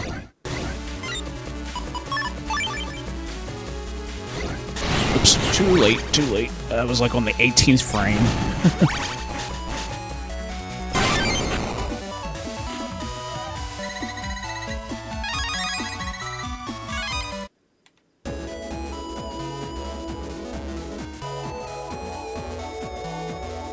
Come on, that triple fishy, come on out, please. Ow.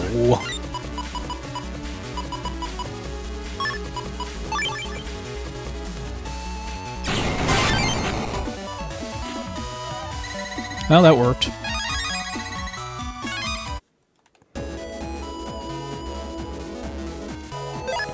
$160. 140 to go.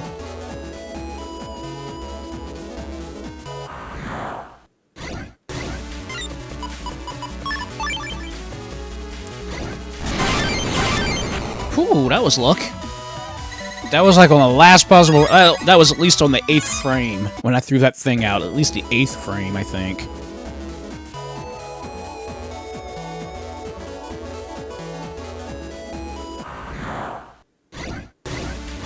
Oh, pfft, cannons.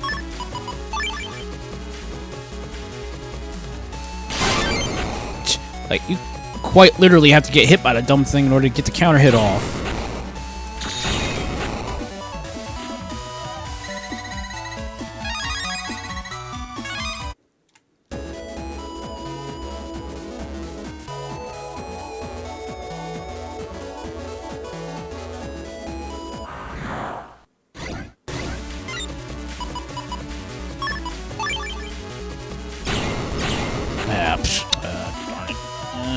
Darn it.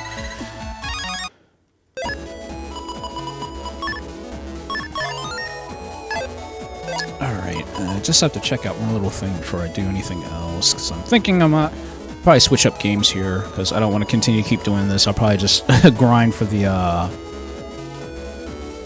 bug frags on my own time, so that way when get ready to start doing these other title marks, and that'll be the next big phase.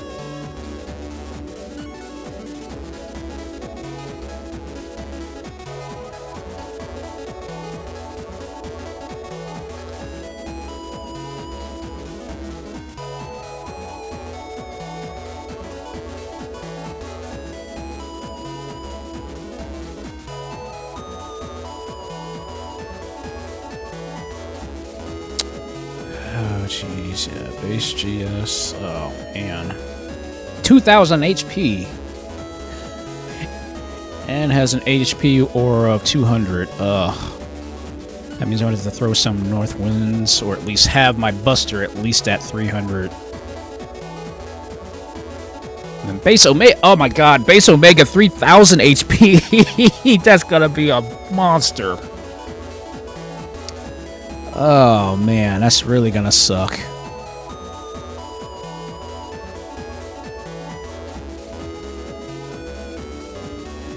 Well, not much I can do with that. And Serenade is 2,000. And then Omega is 2,600. And the only time I can attack is when they use Holy Shock. That's the only time.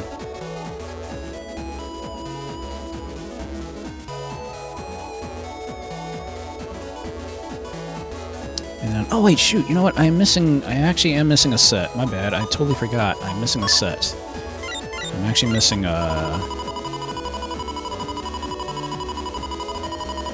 Yep, I'm missing Japan Man. That's who I was missing. I was like, wait a second, I know I'm forgetting something else, and yeah, I forgot Japan Man. My bad. So I need to get his chips now. But thankfully, he's only in, let's see, Secret 2, then his alpha form is also a ghost in Secret 2. And then his, oh, he's an armor comp. That's where he's at. Dang! So, I guess we'll chase after Japan Man now. Might as well, because there's nothing else for me to do, at least until I can get the other bug frags.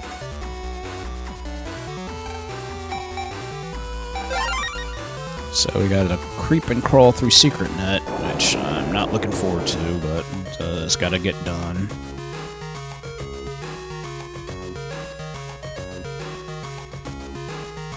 And then he'll be the armor comp, and he's... what's the percentage? 8.3% chance of running into him in armor comp. And then what's the,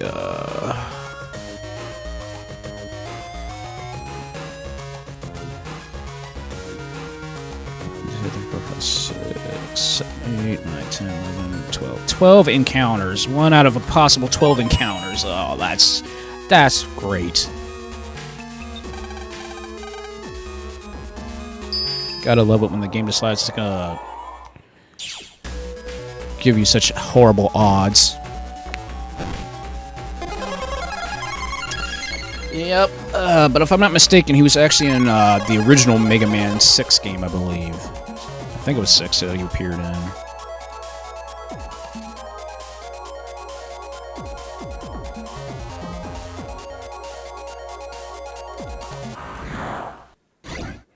Hey, Bratty 3, oh boy. I gotta take out those chumps quick. Of course, the game giving them holy panels, that's great. Oh, that's a Raton S. That's a nice chip. Okay, now where is he hiding at?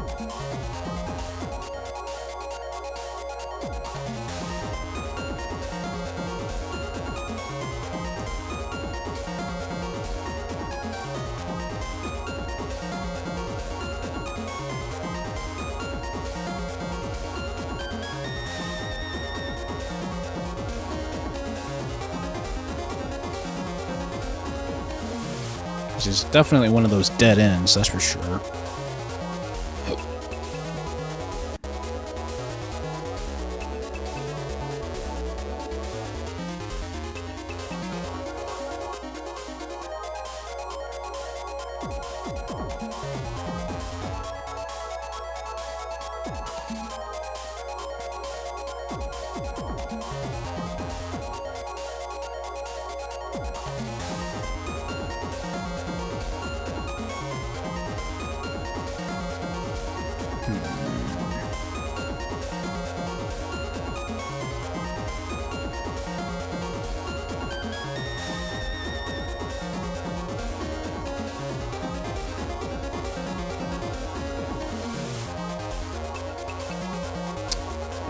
Is he in the north?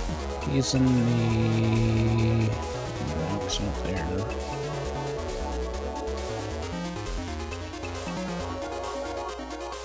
But he's gotta be in... It's either gonna be the northwest or the south... Or he's either gonna be in the northeast or in the southwest corner. So... Oh.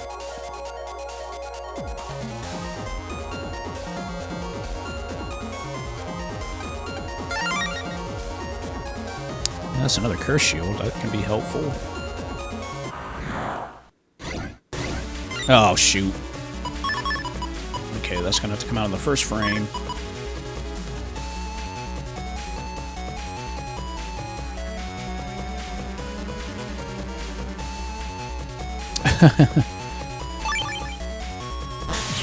Yes, got it on the first frame. Thank you.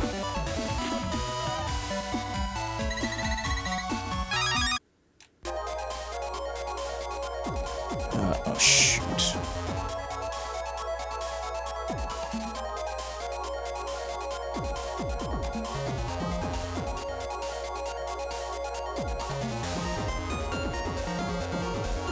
So I don't think that...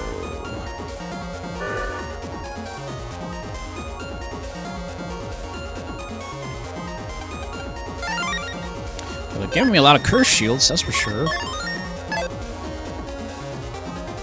He's not there. Oh, geez, not an NO2 virus.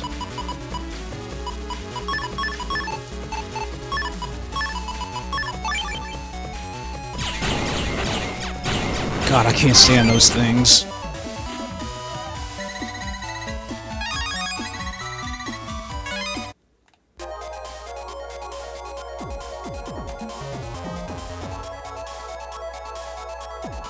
Aha, there he is. It's like, I knew he was down in one of these areas. Okay, this is his alpha form.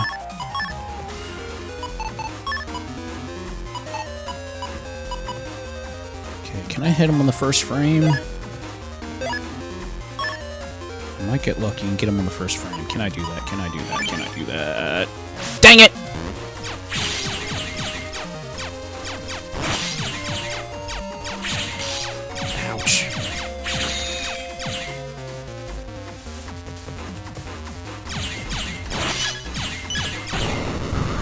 Ow, good lord, that really hurt.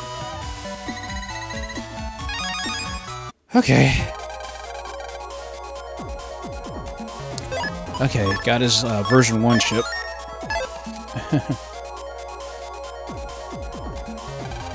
Oh wait, shoot, that's right, I can't jack out. I gotta go all the way back.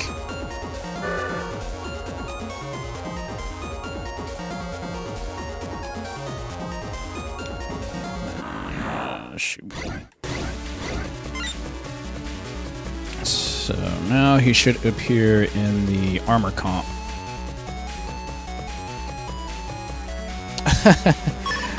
Like, don't ask me. All I can say is the ouch, ow, ow, ow, ow, ow, ow, ow, that hurt, that hurt. I forgot. I'm electric, I can't take wood damage.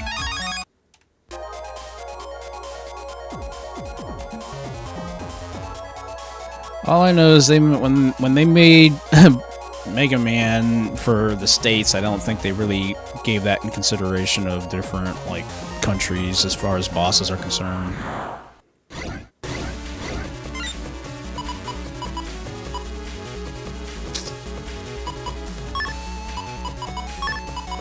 That's not going to help out in the first frame. I know that much. I'm going to have to dodge it. Or...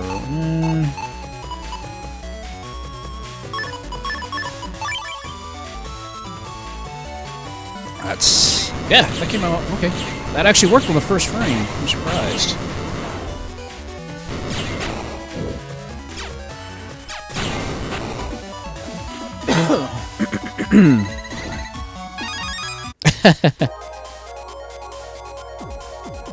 Okay, that was decent. It worked, but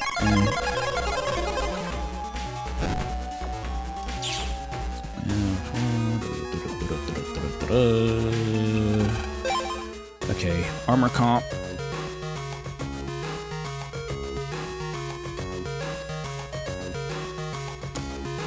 Yeah, I'm still kind of like, ugh. Like, I'm not sick. I think it's just, it's dry right now in the room. So it's still cold. It's only 68 degrees in my room right now, and I've got the, I got my space heater on.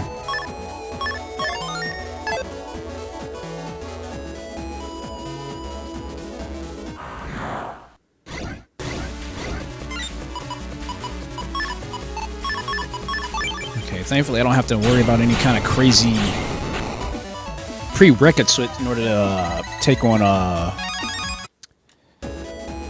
his version 3 boss, or his beta boss form, I should say. Oh, Fishy 3! Ooh, he's gonna give me problems. Because he's gonna zoom.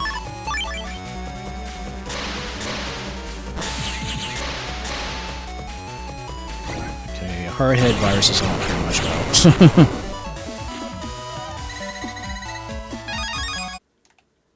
Hey, Condor Eye.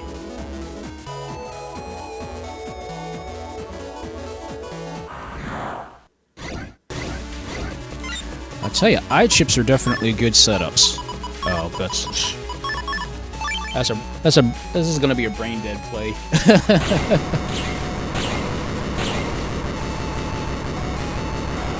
Triple deletion.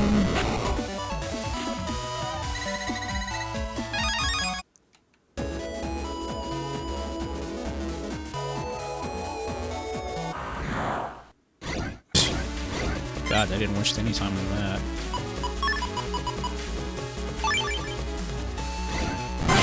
Counter hit! Counter hit! Dude, I could just pull off counter hits this way. Bump it, I'll just do counter hits this way. This will be a good way of just getting, If I have 3 mid tools, man, shoot. That's perfect setup. Fishies, not so much. Definitely not so much.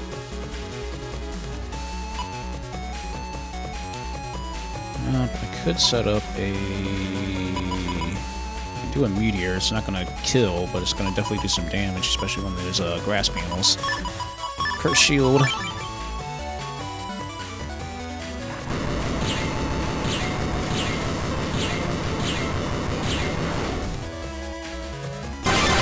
Dude, double oh my gosh.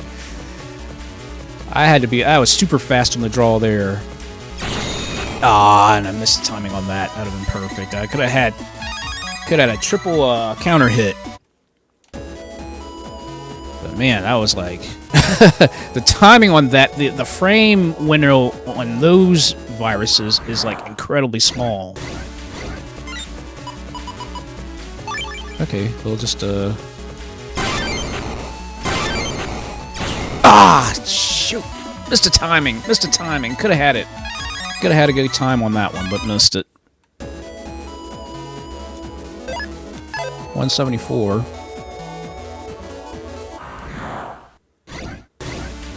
Okay, this is simple.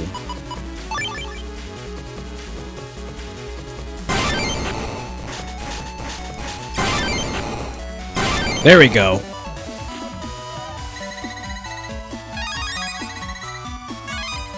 Eight bug frags, baby.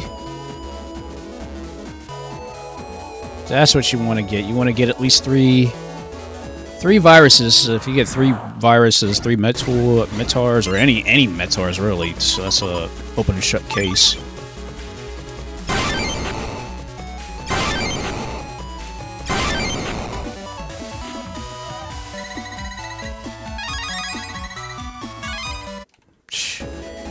This is basically this is basically the perfect setup right here as far as getting the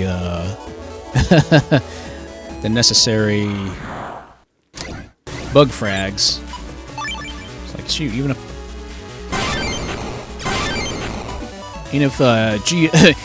JPay man don't come out, I can still rack up a lot of bug frags.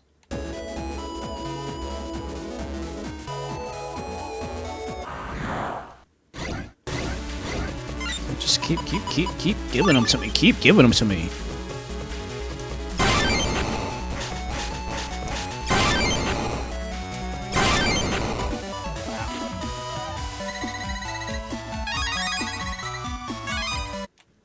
That is like the absolute perfect setup.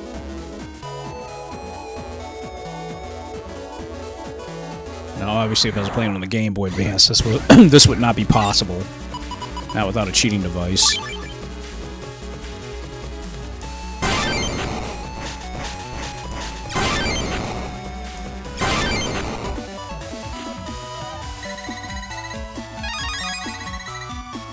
Dang.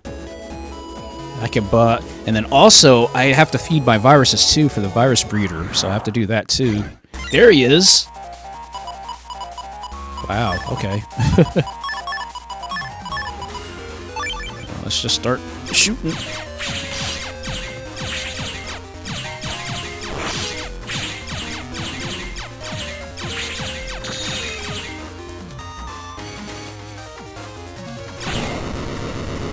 That's an S rank.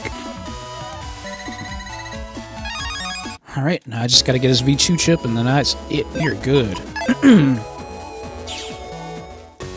Jack back in, so I won't have to worry about wasting a stupid, full recovery chip.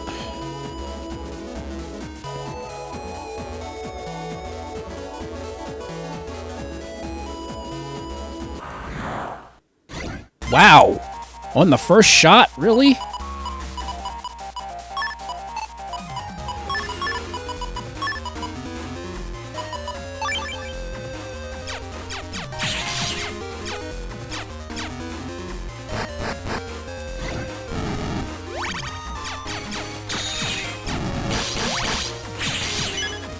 Holy crap, ow. That did some damage! Good God.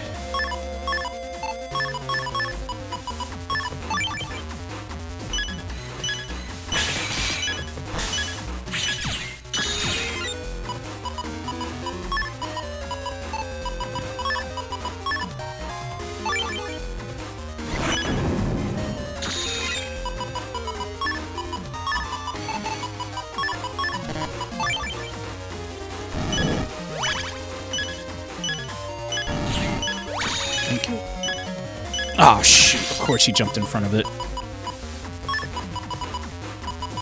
Do a curse shield play.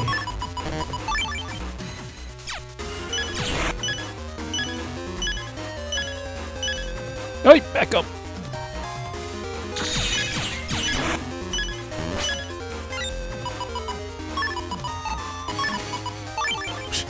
Any recovery. Any recovery. Ah! I cannot believe he got me like that. I almost had him. Man.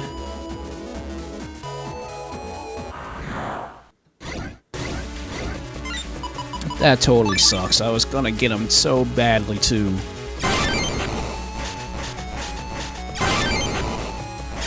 Dang it! My timing was horrible.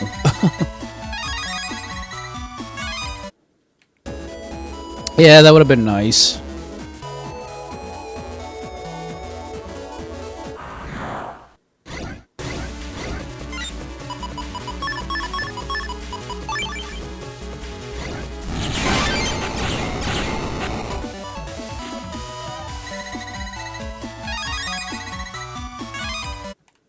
Ah, that's so annoying. That really is.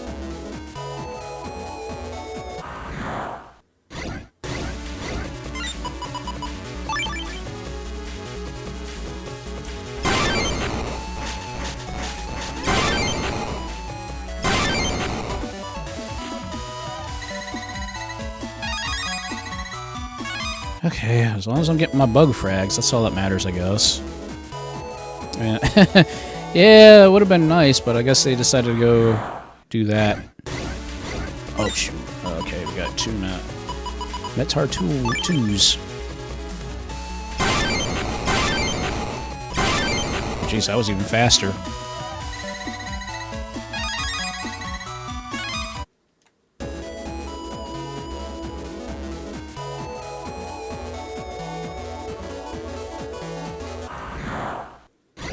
Okay. We got a shot, we got a shot, we got a shot!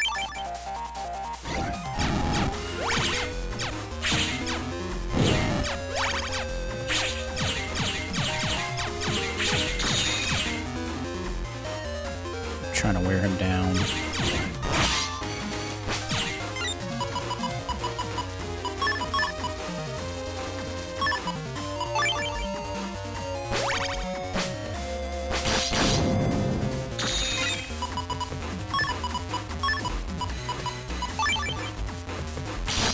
Oip.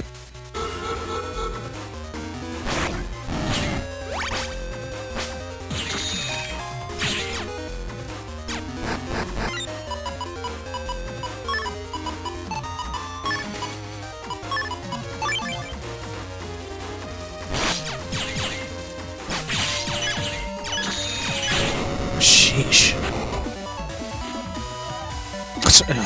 Of course, I still S-ranked him. I still S-ranked him somehow.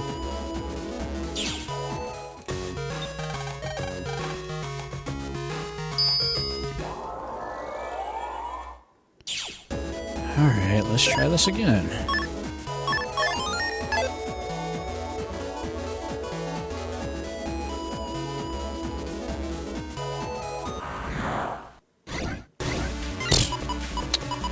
Game is not going to let me have good luck today. Oh, sorry if the sorry if the joke didn't go through. Sometimes YouTube has, you know, those those policies or whatever the heck it is.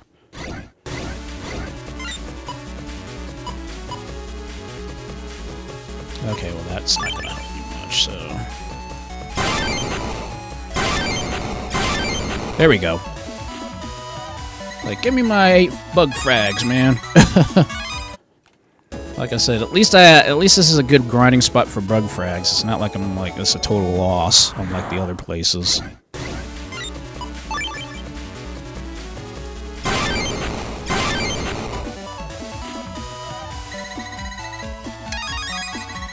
Okay, this totally would not be possible unless you actually had the cheating device on the old Game Boy, like Pro Action Replay thing, or whatever the heck it was called, or Game Shark.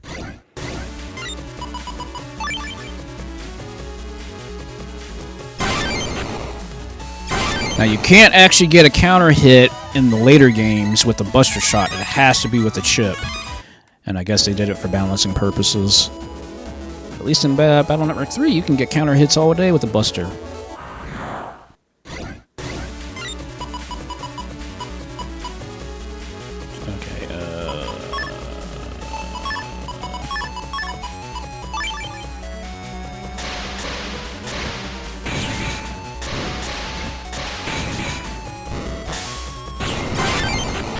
Still got the counter hit.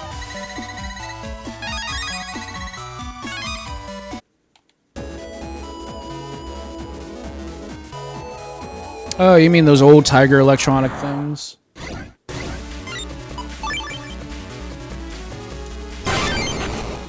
Dang it! Ah, missed it.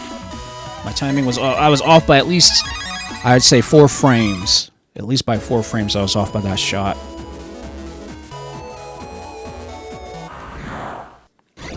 Yep, I remember a bunch of my friends had those things.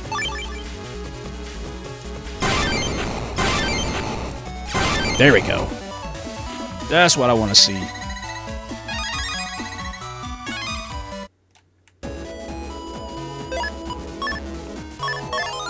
209.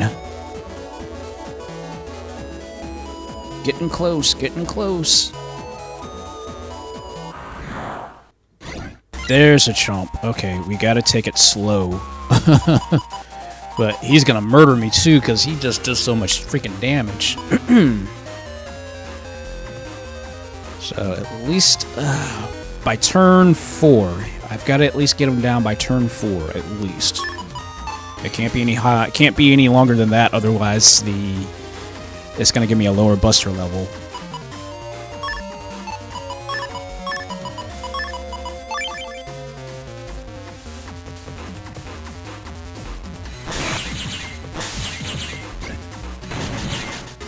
Good combo.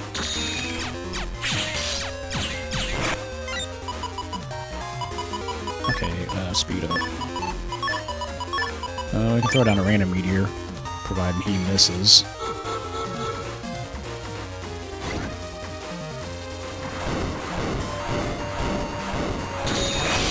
Jeez, of course, he's like jumping all over the field. Only got him once? Uh-oh, back up. Stunned. Hit stun. Okay, I can do it again. It's not going to do too awful much, but hit him again.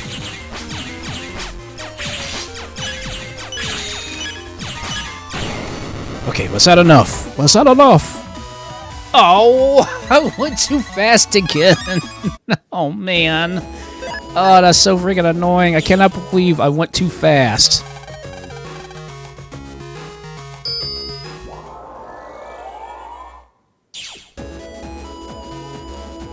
Oh, that's so freaking annoying.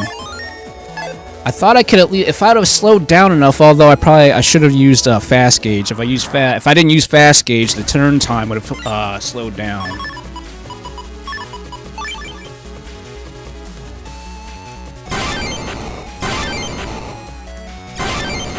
Give me my 8 bug frags, please.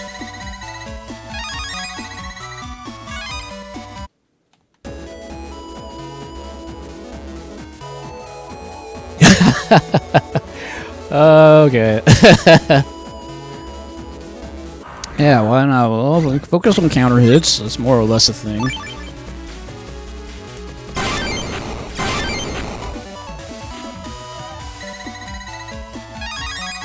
Of course, grinding on bug frags as well. It's like, okay, maybe at this point in time, I can actually get enough bug frags so that way I go that stupid bug frag trader, trade in the 300 bug frags, fight base GS. Get that next star.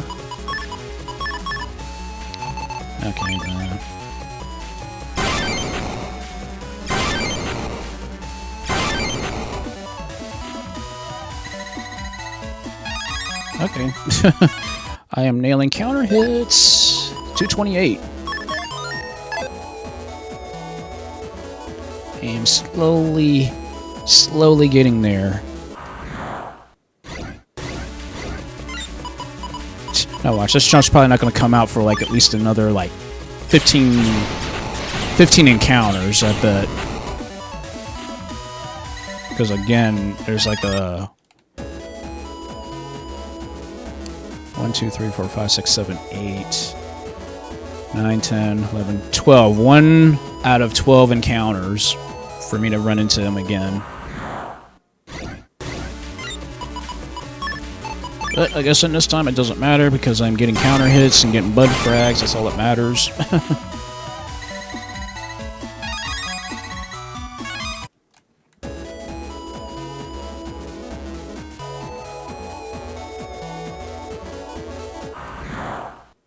There we go.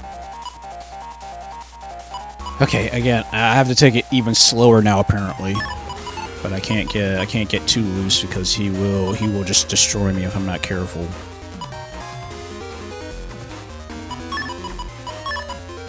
Okay, you know what? Let's throw down random meteors first. Actually, you know what? If we can wait on the timing, we can throw down the random meteors first. Get him on the last hit with the second yo-yo. Throw down meteors. Hopefully, if he's on a grass panel, if I can wait for him to get on the grass panel, I should be good.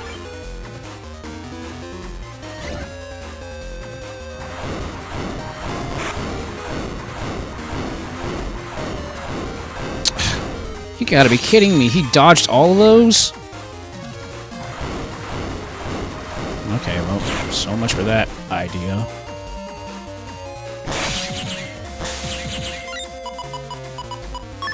Okay, he's still in hit stun.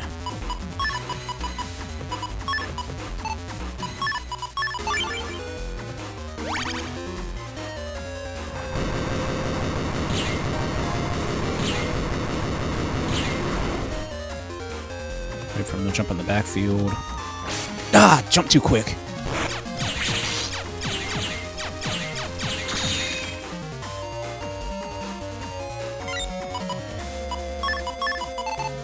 Curse shield is definitely not gonna help, but I just gotta throw it away. Just so I can recover. Oh, thank you for jumping in there. Thank you. Yipe! Oh, crap. That's not cool.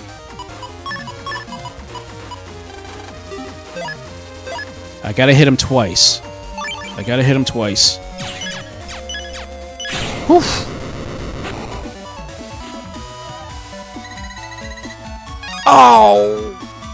Dang it! Oh, I almost had him. I almost had him. That was a Buster ranked level 7. I needed a 9. Oh, that's so freaking annoying. I waited too long. If I didn't wait 30 seconds, I should have actually got a Buster rank 9.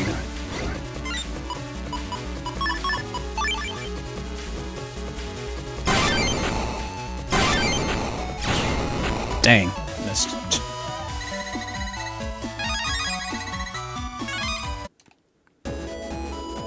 Oh, that's so annoying. I'm like, oh, I had it, but I waited just a little too long on that.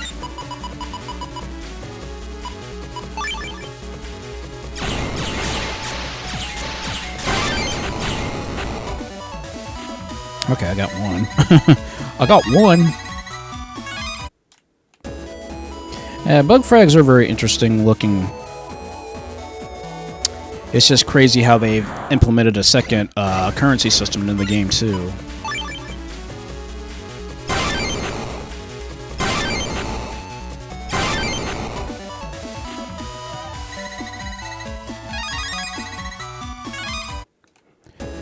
Oh, that totally works. That totally works.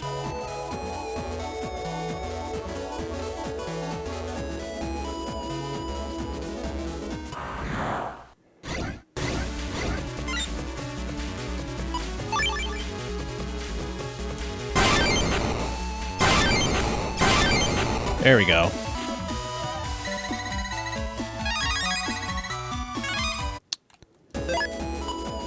$251.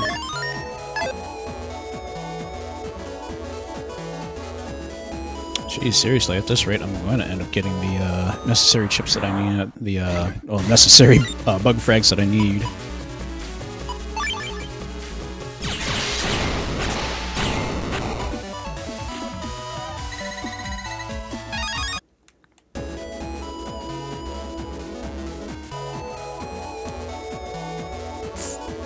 Come on out. Dang it.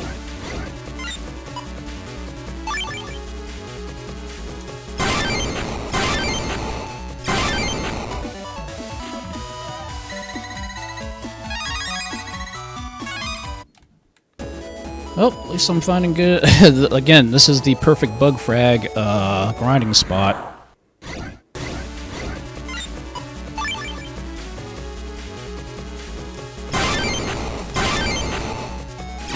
Oh, shoot! Jumped a gun. I jumped a gun. I didn't mean to do that. I went just a little too fast on that.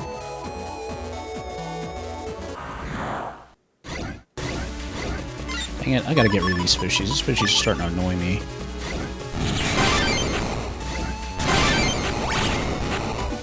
Hey, that actually worked. Getting 2 totems and doing that. That actually... I think that was on the 3rd frame, I think I sent the totem out. So that's a strong possibility that could work too. For counter hits, anyway. Dang it! Just a little late. Just a little late.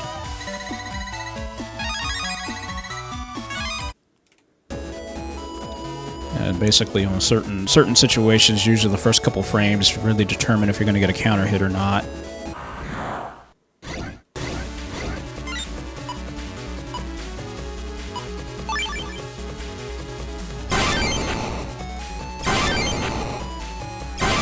There we go. That's what I like to see. 274. Oh my gosh. 26 more to go.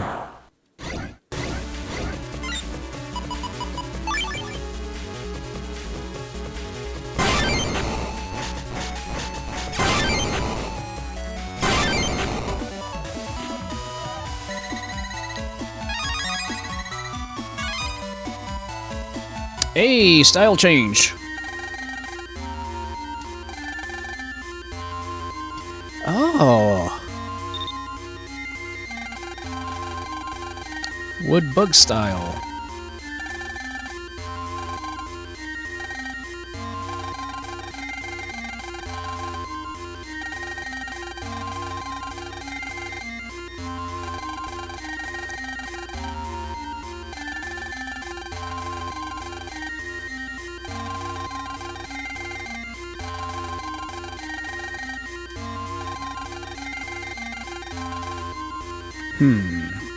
I can either give this up, because custom style does give me that extra thing, go back to bug style, but the charge shot becomes Twister.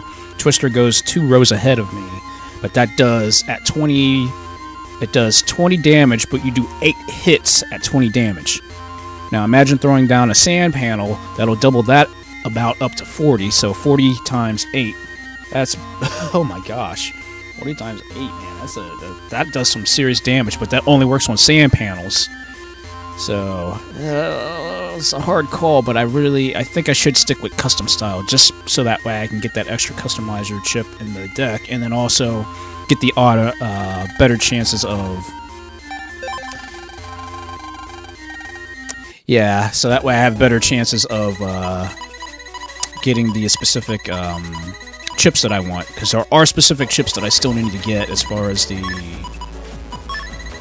codes are concerned, because there are certain codes that you can only get while you're custom style, which sucks.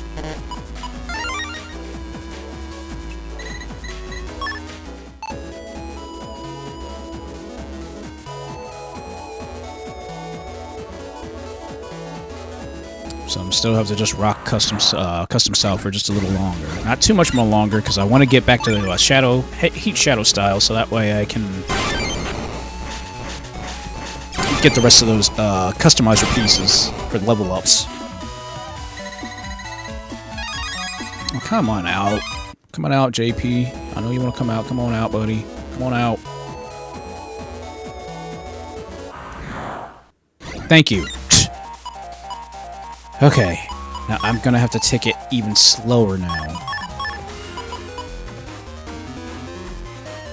Well, if I can time it just right on that last hit, get him in a hit stun, throw down a totem plus 30, plus a 30 on that'll do some damage to him.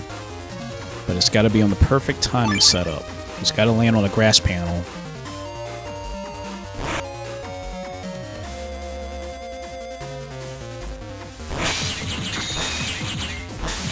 Perfect timing. Okay.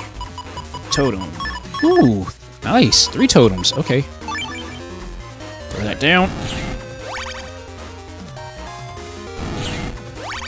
That is a heck of a combo.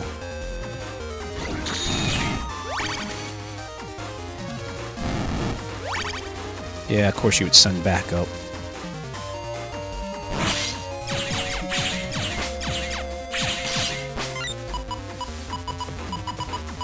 Okay, recovery, barrier, since I don't have that one program advanced yet set up, I want to get that.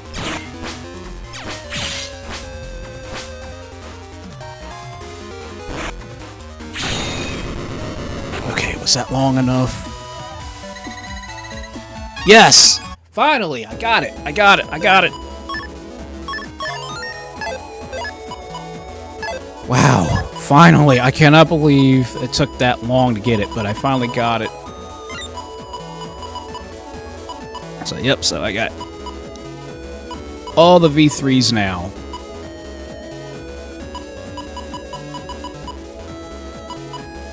But I still gotta get Mistman yet. That's the next one, but the only way I can get Mistman is by getting the, getting somebody to trade with me online, sadly, so that's the only other way I can get those chips. But yes, finally, I got that.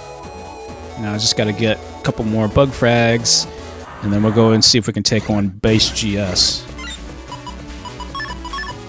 That'll be my next target. But first I gotta get some healing.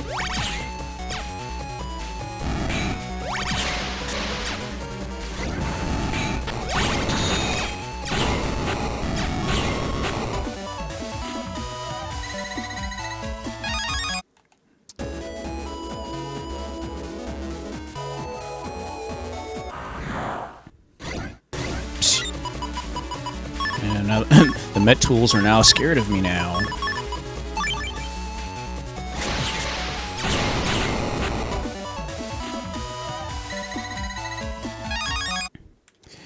Yeah, it's because, you know, I'm overpowered right now, so you basically have to slow down and get the timing down just right, where you basically kill him without going too fast, because bosses actually reflect on timing rather than your skill per se.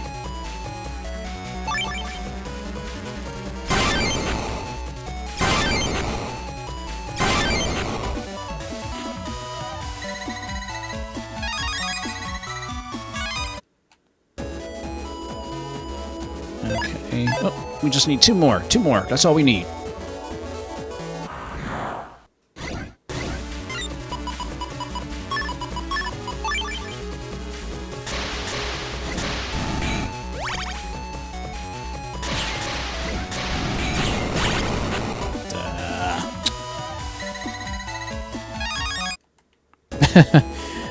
Yep, that's the thing. I mean, in a way it works, so that way it forces you to slow down but come out with a better strategy. So it's not just overpowering your opponent to get the chips, it's more or less just getting the timing down just right. Dang it. And speaking of timing... Okay, 301. We finally got the money. We got the bug frags. So now I gotta go all the way to Secret 3. Start throwing all these bugs in the bug frag trader because where am I going? Because the bug frag trader is actually going to give me all of these free chips. So basically, for every 10 bug frags you deposit, you get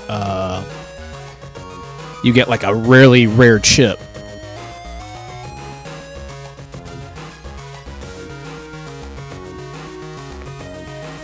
It's also, is it a strong chance? I'm going to check something out here. Let me go to the bug frag trader section, and I want to see how are my odds of getting the specific chips from the bug frag trader.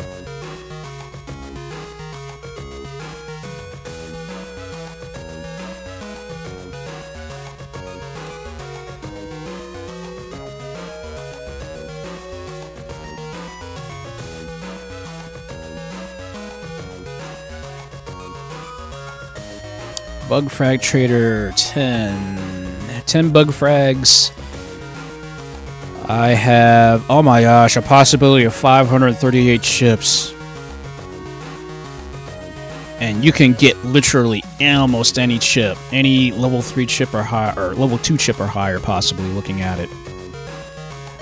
But there is a completely there is a chance, there's an actual legit chance to get the V3 chips or the V4,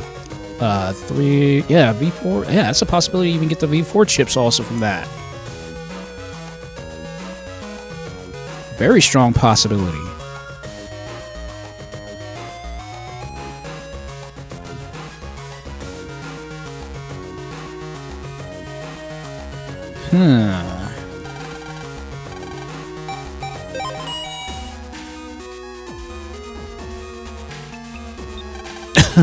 Might as well be it because it's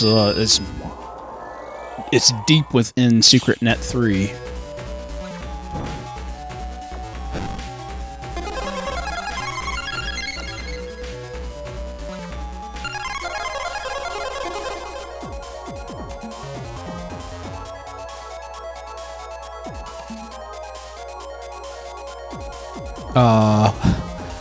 I know that feeling. I'm still waiting for all the stuff that I ordered too to come, and it's not going to get here probably until at least next week.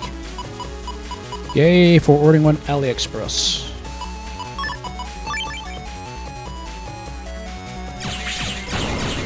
Holy crap, man. Yeah, I don't want to get hit by those boomerangs, because those things will do double damage to me. Alright, Secret Net 3, here we go.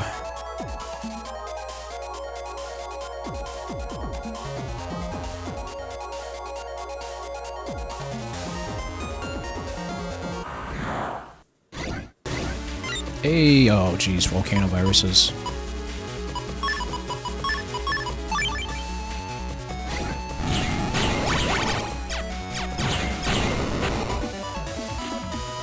Well, that's good. Volcano viruses that step on lava panels, they only recover once they step on it once. They don't instantaneously recover as if they stood and, like, you know, stayed still on the actual panel itself. So, that's good.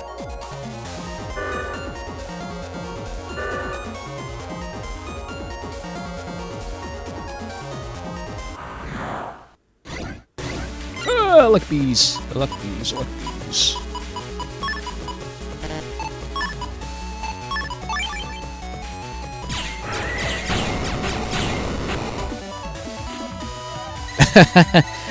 Technically, you can throw fire at them and still kill them.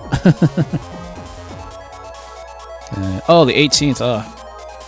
Hopefully, they'll arrive much more sooner than. If you're lucky, but sometimes it also depends on weather and stuff like that. Like, I know sometimes I order stuff on Amazon, and sometimes it'll, like, come like a day or so early sometimes for me. Now, see, I set fire to a volcano. Oh, jeez, of course. Oh, no, not scuttler viruses. Oh, jeez. Gotta get rid of those chumps quick. Hey, a program advance out the gate. That's lucky. That's very lucky.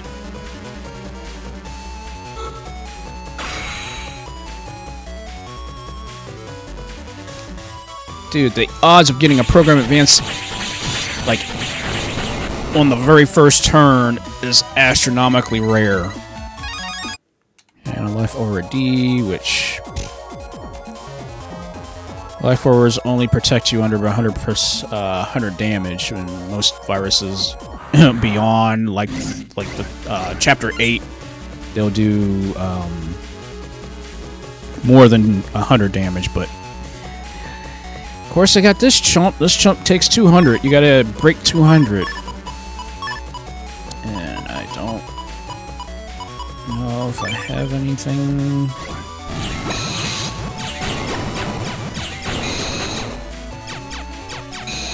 God.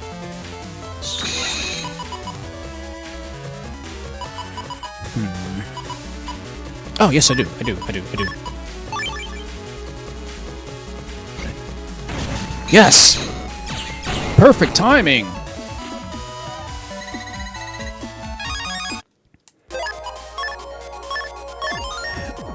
Not necessarily. I know a lot of people put in theory that depending on what slot you put what chips in, your odds could change, but I think that theory was debunked way back in the day, I think.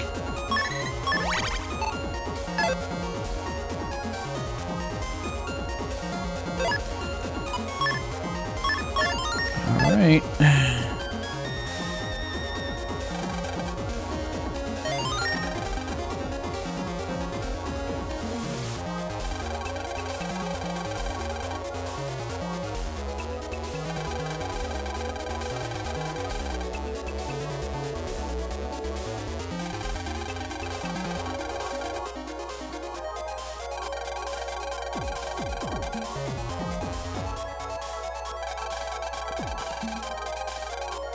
Oh, sadly, the those chips, there's actually only one copy of those per... I think there's either... Well, you could technically go to the chip tray or chip order, and you might be able to get a second set of those, I think. But considering the only thing about the Mega Chips is you can only have one Mega Chip copy in your deck at one time.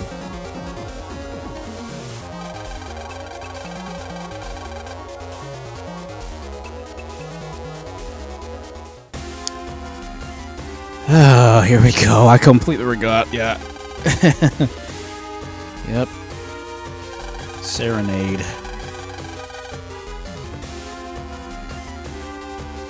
Serenade is going to give me problems.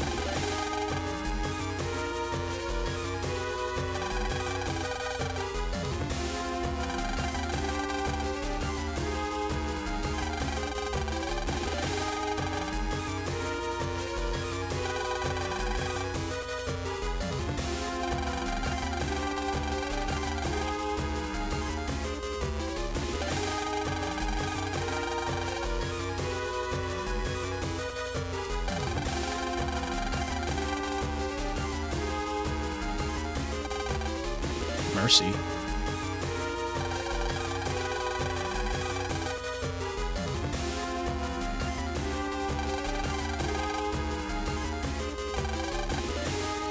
Alright, here we go. Battle routine set. Execute.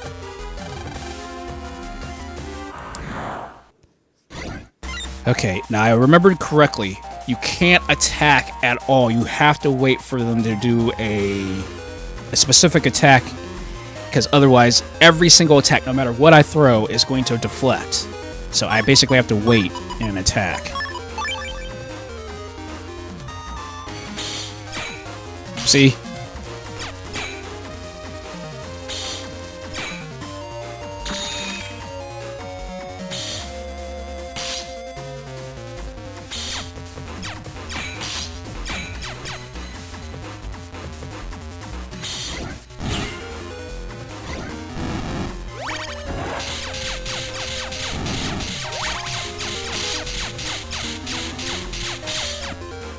Jeez. Yeah. This is gonna be tough.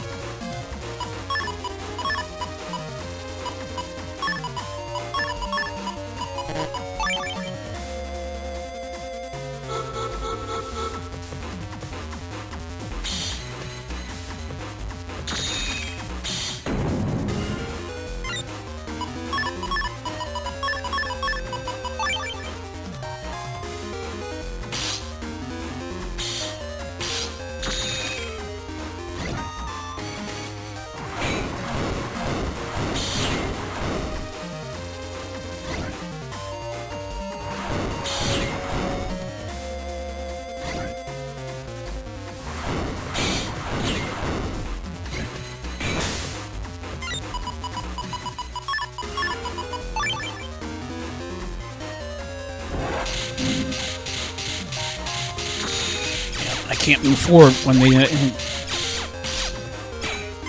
I actually have to attack.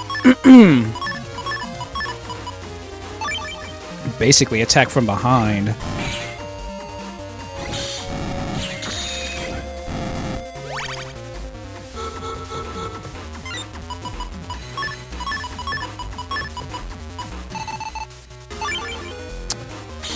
Just have to wait on the next turn. Ouch, ouch, dang it.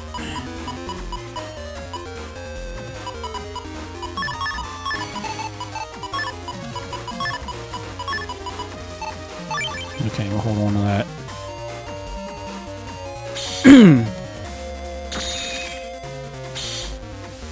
I can't exactly remember the gender, but more or less it's... Yeah, that's basically the only time you can attack, right there.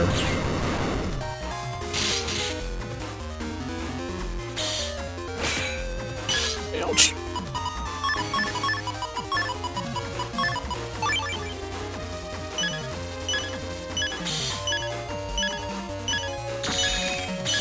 I gotta wait for the, those wings to basically drop down and then attack.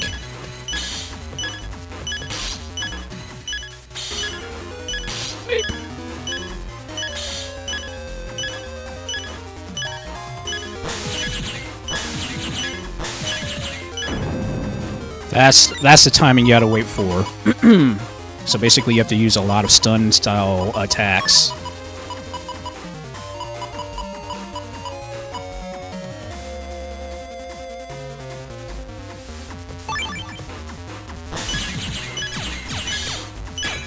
That's how you do it. So basically any type of stun attack, more or less yo-yos, that's more or less the only way you're going to be able to attack and damage. So thankfully I've got a ton of yo-yos.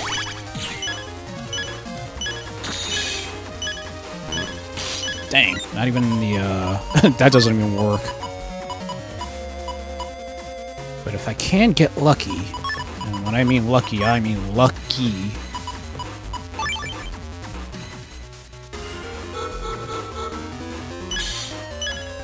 Getting the bodyguard program advance. I'm still 2 chips away from getting it, dang it.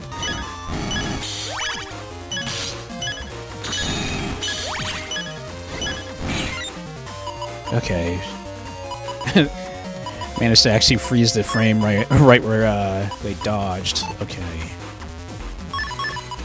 Okay, you know what? Let's give up these chips.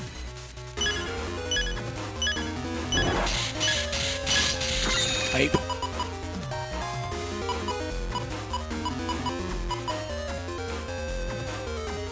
Shoot, so close, but I need to do a recovery.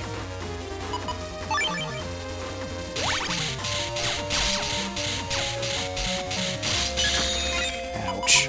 Okay. Okay, we're gonna have to hold off on the yo-yos, because I'm basically going to do my best to time it just right. Rather get the 2 yo-yos, hit with the 2 yo-yos, get the program advance off, or if I get lucky and get the master style program advance. One way or the other, it's gonna be close.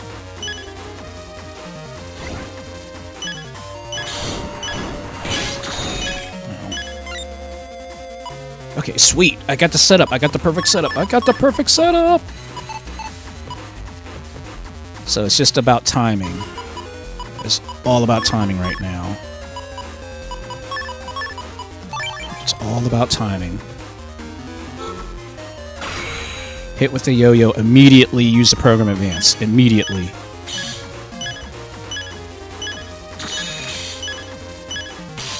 Ouch. Oh, dang it. Oh, man. I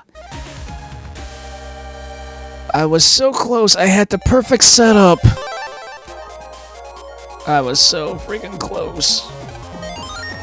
That's alright. That's alright.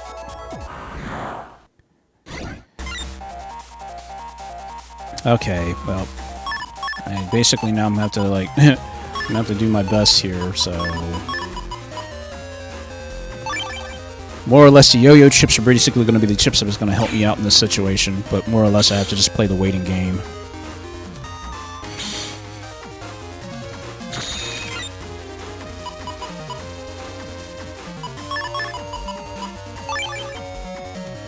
Get rid of the random meteors, because I don't need those.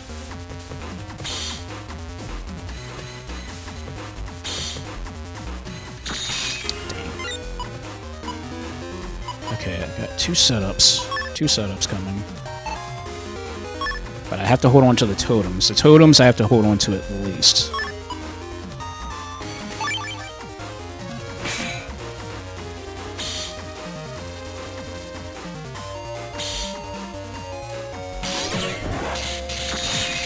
Yes, that penetrated. That penetrated.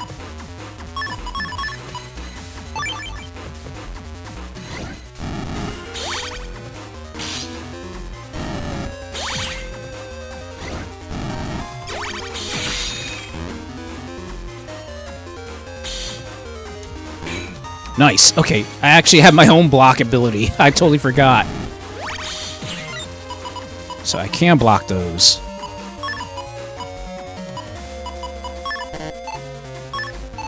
Okay, gotta hold on to the yo-yos.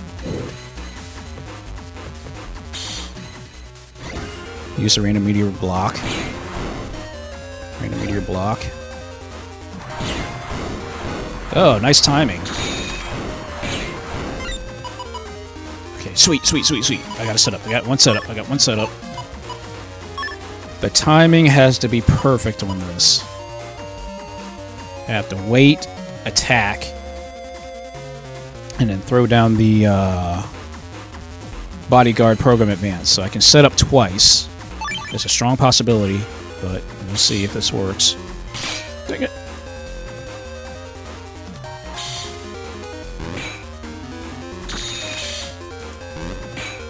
Come on.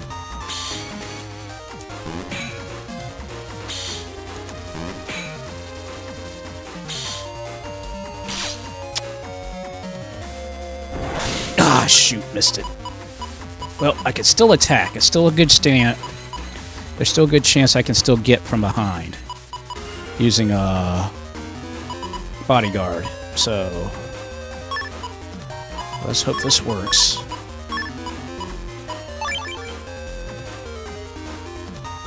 I have to throw it down as quick as possible. As quick as possible. Quick as possible. While it's still active.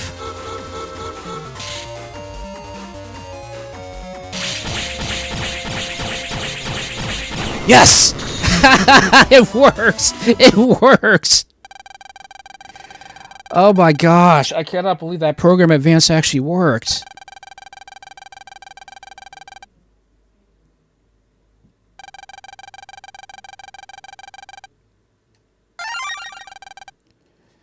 Finally, I am rank 1.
That was...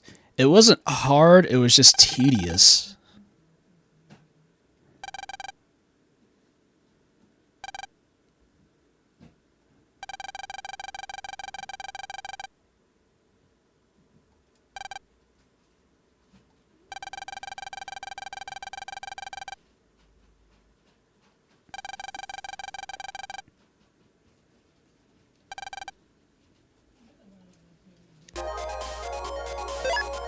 Wow.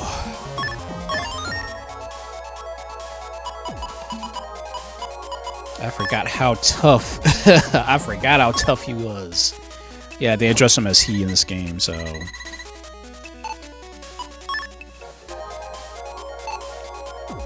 As far as I know, I don't think Serenade has a chip. I don't think.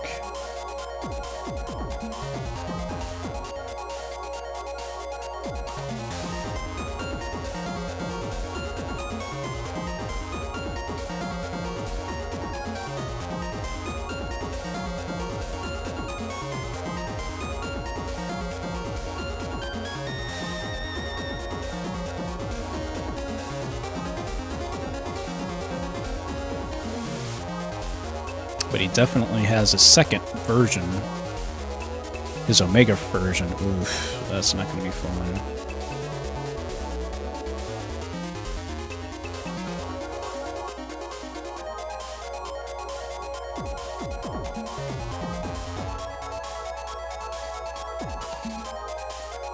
Oh jeez, he can appear as a ghost in Secret 3 once I log out.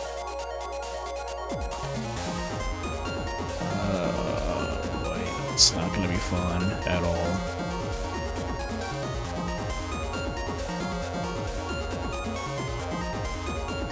Yep, you only get Zenny from him. That's all you get. You only get Zenny, you don't get anything else.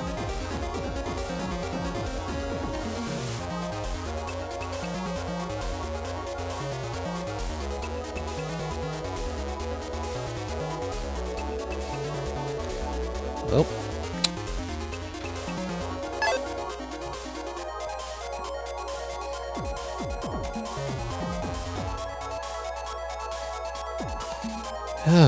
that was definitely definitely crazy. Shoot.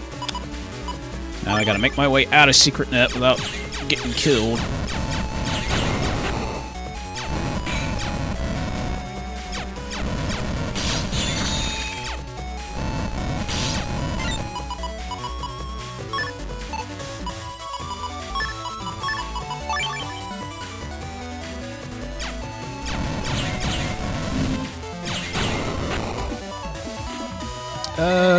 Good question. Couldn't tell you, really.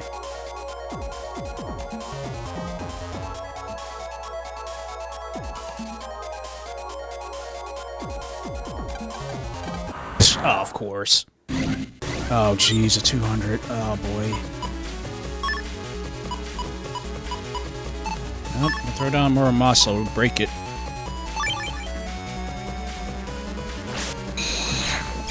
Oh, shoot. Ooh, that was close. I can't have that scuttle virus get me. Okay, full heal, please. Oh my gosh. I'm like nail biting to get out of here now.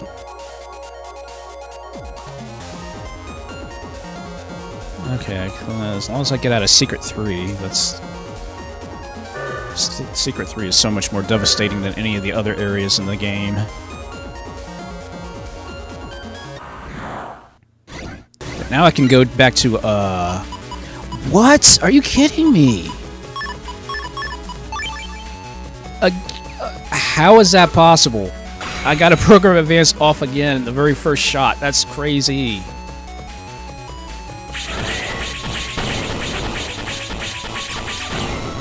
Wow. Very first turn. I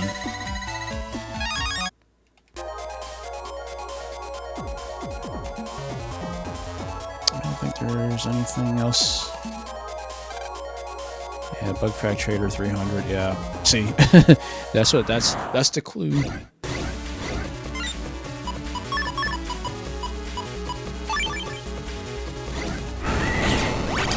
I'd have to double check. I can't remember the amount, but it's a crazy like the odds is 2 runs getting it in during a single segment twice. That's kind of rare. That's very, very rare.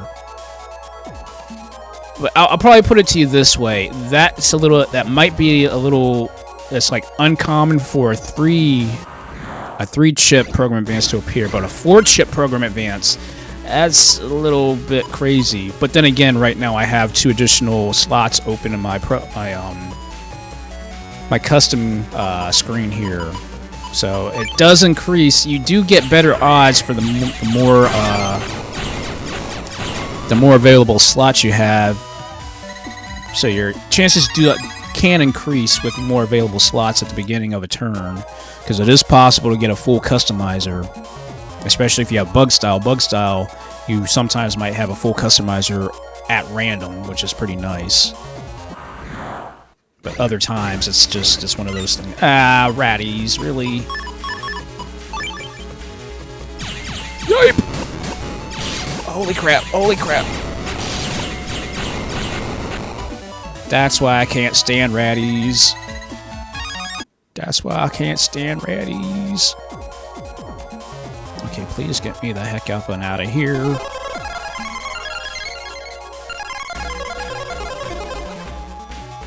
Okay, now I gotta make my way back to under net 7.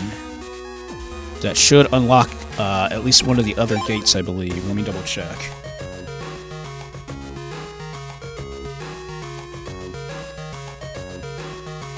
So I wanna make sure I'm right on that before we do anything else.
So there are two curtains I should be able to open, I think, now. I'd have to look at the percentages, because I know like, with certain bug frags, like the bug frag trader, let me see.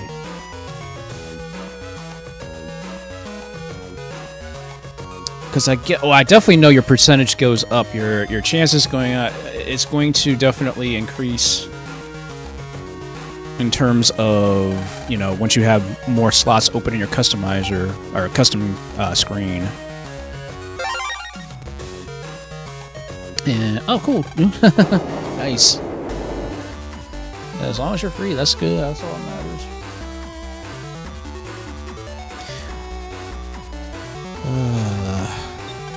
I can't believe I'm coming down to the wire, guys. Like, quite literally, I'm, like, almost down to the wire as far as this game goes.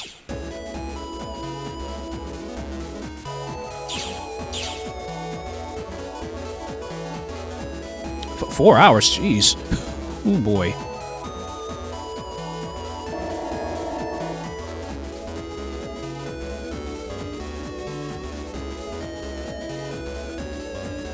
Jeez. Yeah, lousy 300 Zenny. Yeah, game.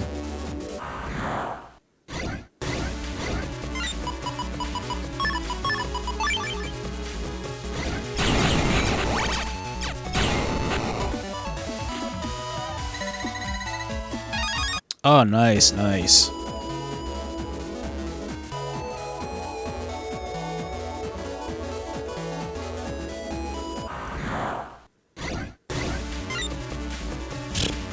Fishies.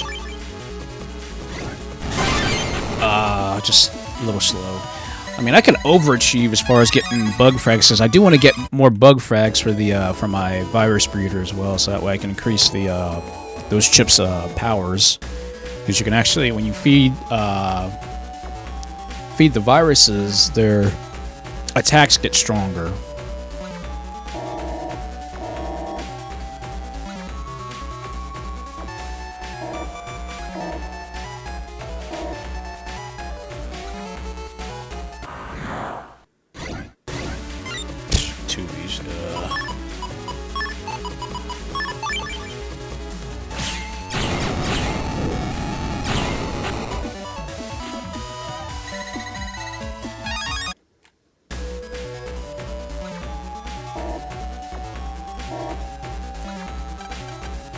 Yay, 4,800.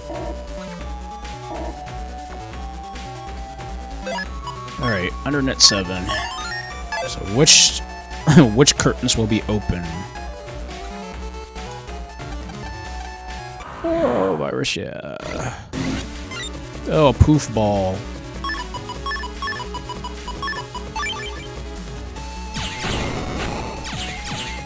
Oh, wait. I keep forgetting I've got Break Buster. It'll penetrate any defense on a virus.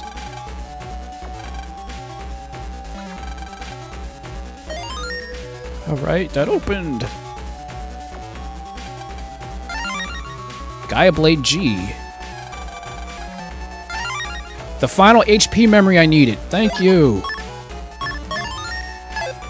My HP is now officially maxed out.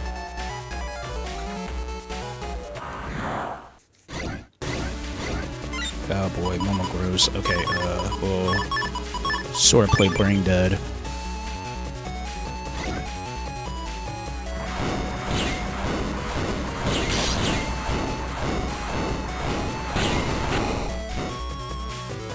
That's pretty much the only way to take out those stinking mole-type viruses. Looks like Random Meteor is much more user, like, it's just a lot more. It's a lot more useful than I thought it was going to be.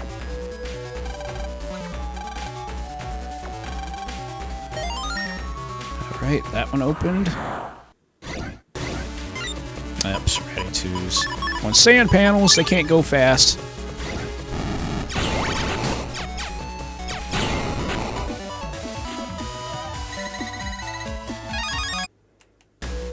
Because they stop just for a brief second.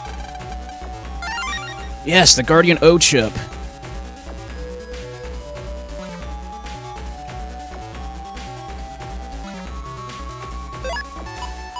So that is me.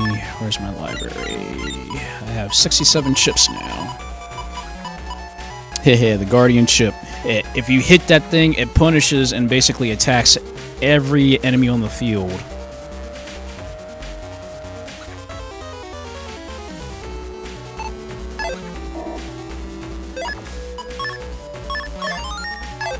Okay, so I think that's all of the curtains, I think.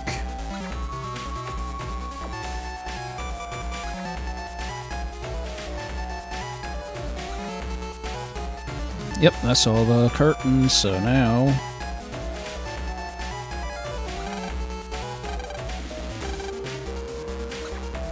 Yeah, for the truly strong. So now what's going to happen... now what's going to end up happening is I have to get the other areas now opened up as far as the boss things. Because now, if I restart... Let me go ahead and save... and then restart the game. Oops. That should reset everything.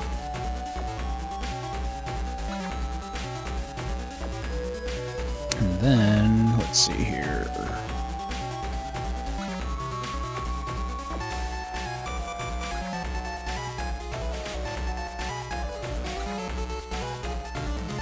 Sorry, I gotta take a look at something here since...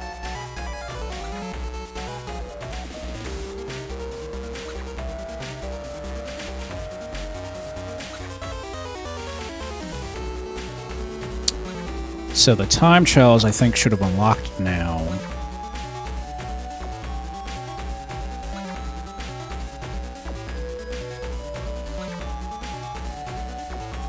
Because then in Internet 7... Let me see here. So I think that's what I have to do next, is I actually have to...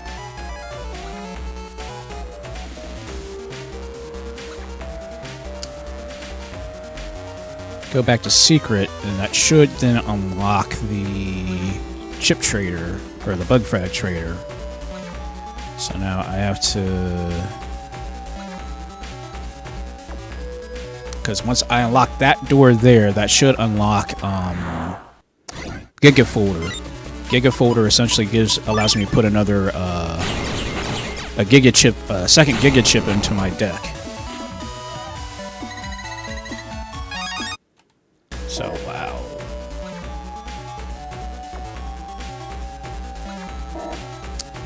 Yep, so Giga Folder 1 definitely... It's a big customizer program, though, I think.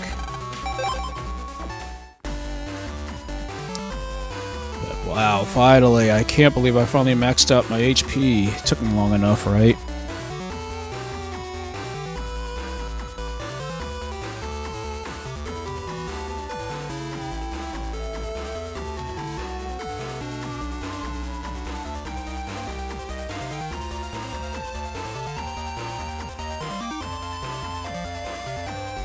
Okay, yep, so the bug frag trader is now unlocked, so now I need to... Fudge, I need to install press.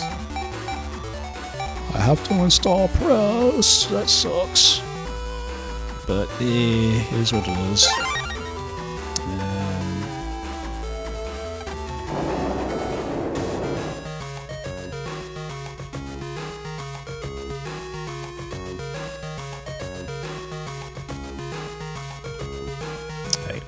Okay, apparently can't go around that area.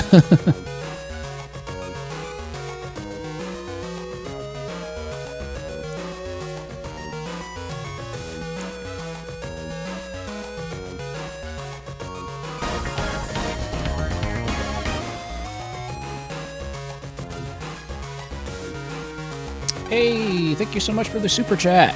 That is super chatted $2.15.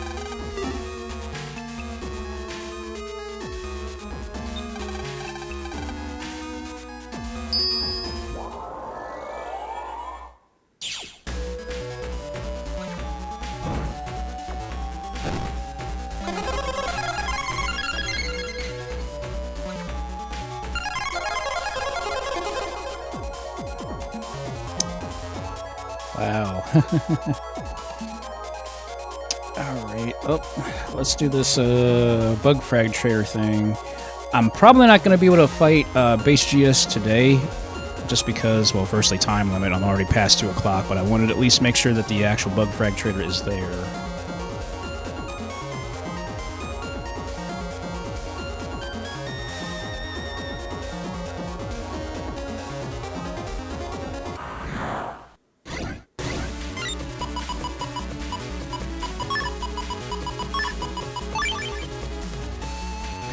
Oh, shoot.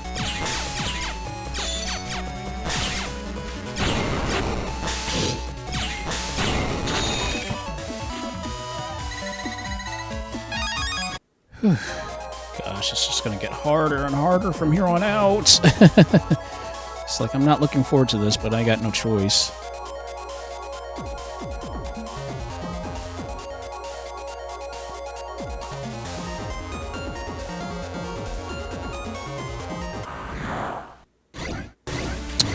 Stinking luck bees. Gotta get rid of those chumps quick.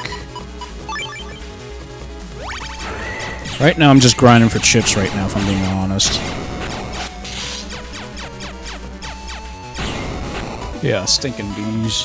Yeah, stinking bees.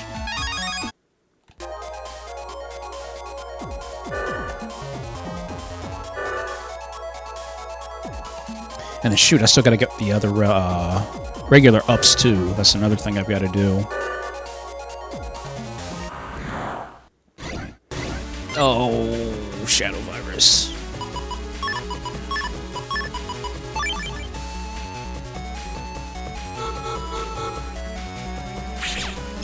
Oh, shoot. Can't get hit by that thing.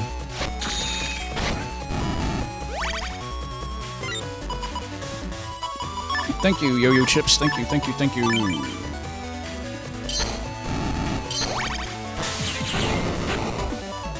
The Yo-Yo Chips, saving the day.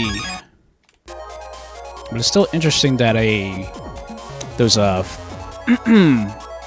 poison face mask, or the poison mask and the face mask, well, poison face virus, so that virus chips actually damage the actual shadow chip or shadow viruses. So I'm very surprised that that works. But I gotta get rid of that stupid NO2 virus because that thing's gonna drive me insane.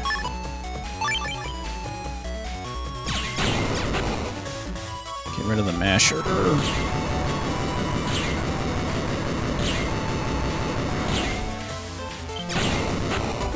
So it's not gonna kill, but it's gonna do some damage.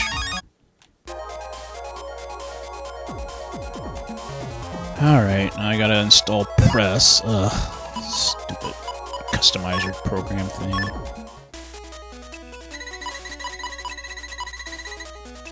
So...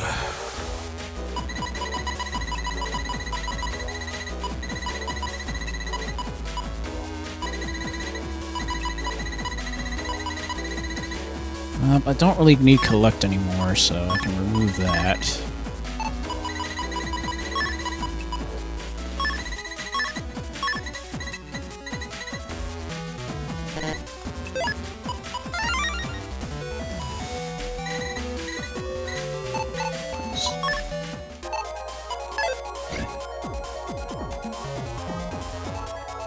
So I'm just gonna start randomly feeding it these bug frags.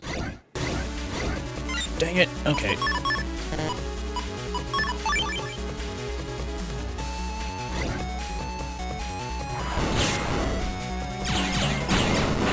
Oh boy. Yeah, that one you can't move while it's playing. And it'll do it over and over again, it'll do it even faster.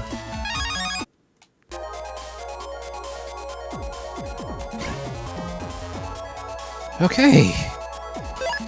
So let's feed the angry trader here.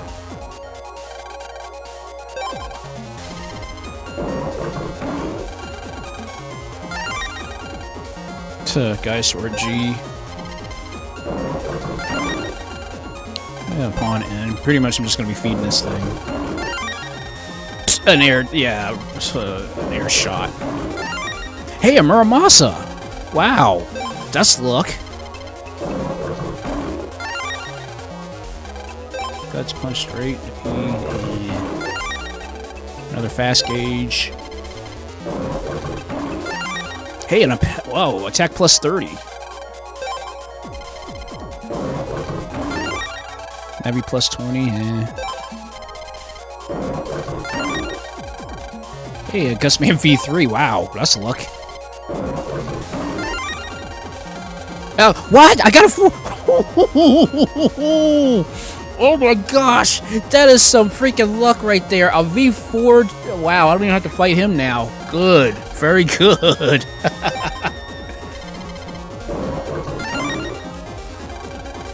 Okay, I gotta save. I have gotta save. That is some straight up luck.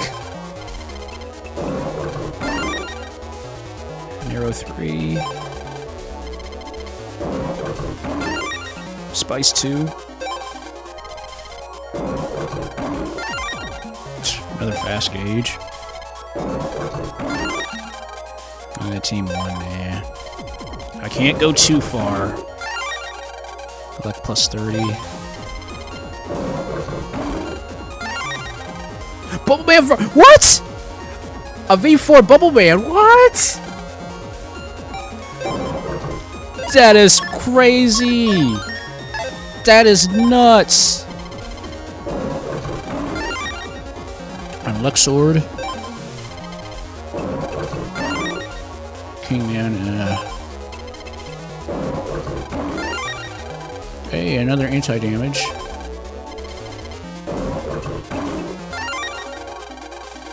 Yes! A V4 came. Oh my gosh! I'm getting V4 chips like crazy. What? Oh my, you guys are seeing this, right?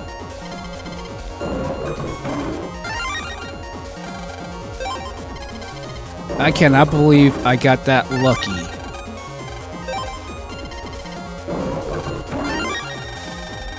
What? What? Oh my god.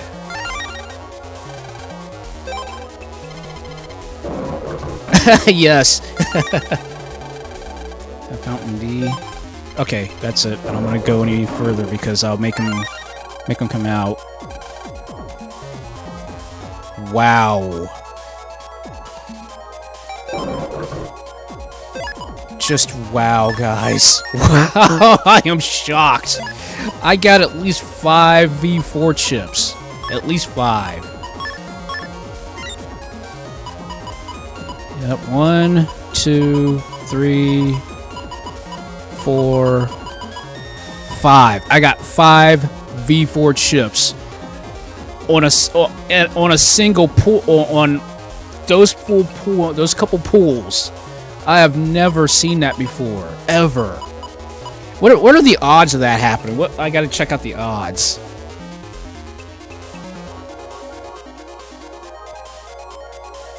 What are the odds on that? Oh my gosh, that's nuts.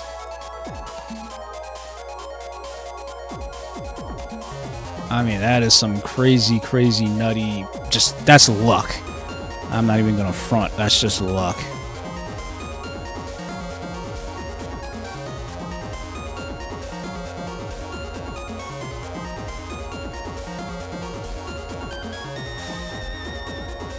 Okay, for the rarity chips, let's see. The V4 and the V3 chips. Those fall underneath that. So right now, we are looking at only 5 of the... There's 15 out of a possible 256 of the rare of those chips in the rare category. So you're looking at a 5.86% chance of pulling one of those rare cards out of the trader. Because again, you only have 538 cards. So wow, I am shocked. I am legit shocked on that, guys. Wow, just wow. Yep, I save all the freaking time, so just to give myself like, okay, that that thing. But my gosh. Okay, so I just have to feed the trader 2 more times, and that'll make base GS appear. So that's going to be my next target for next live stream, guys. So it's like, I want to do it so badly, but I know I just don't have the time, sadly, because I gotta get some rest and then get ready to prepare to go to work, and I'm not looking forward to tonight, so sadly. But that was like, wow, I cannot believe. Just wow. I am shocked, guys. I am straight up shocked. Like, oh, I want to keep playing too, but I know I have to take the L, sadly, just because of, you know, again, real life stuff.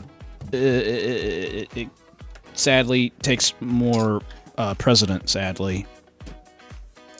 But my gosh. Wow, I cannot believe I made that much progress just in this stream alone. Because like I said, I wanted to get as much as I could done so that way I can start prepping for the last part of the actual game, which I'm almost there. I literally am almost there.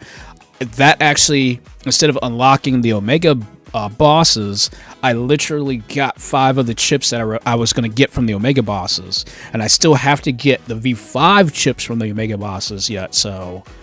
But they won't be unlocked until I get the 5th star. I only have 2 of the stars that I need on the title screen.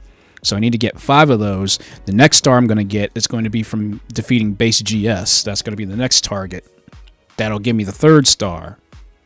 Then after that, once you beat base GS, then you'll unlock the Omega, or not the Omegas, but you'll unlock the time trials. And the time trials, you have to beat the bosses under a specific time in order to unlock the next, I guess, part of the game, I believe. And then once you beat all the time trial bosses, that'll give you the next star. And then the 5th star, let me see. So I think the 5th star is going to be... The 5th star... I got to get all the mega chips. So that means, like I said, I have to trade and get the Mist Man chips as well. So I've got to get those. And then once I get those 5 stars, and I have to input a very special code, that'll unlock the Omega Navis. Then I have to beat all the Omega Navis. That'll unlock the red star. And then finally the orange star is I've got to get all the program advances. And the only way to get the actual orange star to unlock to get the rest of the program advances is you have to get the specific chips from the specific Omega Navis. So it's like, I'm close, guys. I'm so close, but there's still so much I still have to do yet. It's like, oh my gosh. But anyway, I think that would deserve a flex, though. Just because that was some impressive, not only grinding to get the particular chips that I needed for the bosses, but also the bug frags as well. So that did a lot of grinding there. An absolute ton of grinding. So yeah, I have to trade with somebody who's got the white version on the Switch version, who's got the white version of Battle Network 3, which is kind of like weird that I have to have the Switch version, and somebody's got to play being played the white version of Battle Network 3 in order to trade and get the Mistman chips. So that'll be the next target thing that I have to do, which I'll probably have to do offline because I don't know where the odds of anybody who's actually going to be playing Battle Network 3 right now. But then my major focus is going to be shifting over to Battle Network 6. So that'll be the next big game I'll be playing RPG-wise. So that way I can at least do actual online net battles with other players. Because I'm sure that's where a lot of players are doing right now, that they're focused more on Battle Network 6 than anything else. Although I'm sure Battle Network 3 still has some people still interested in it as far as the PvP scene is concerned, I believe. But wow, I am shocked. I all I can say is I am very shocked right now in terms of what I just did here. Because originally I was going to be playing something else, but I was like, okay, you know what? I've got to start wrapping up Battle Network 3. I've got to start wrapping it up now because I've literally been playing Battle Network 3 since what, like almost 2 years ago. Like I started playing it, and then whenever they announced the Battle Network compilation, then I kind of skipped out on playing it for a while, and then I started getting back into it whenever the compilation got released, obviously. So, wow.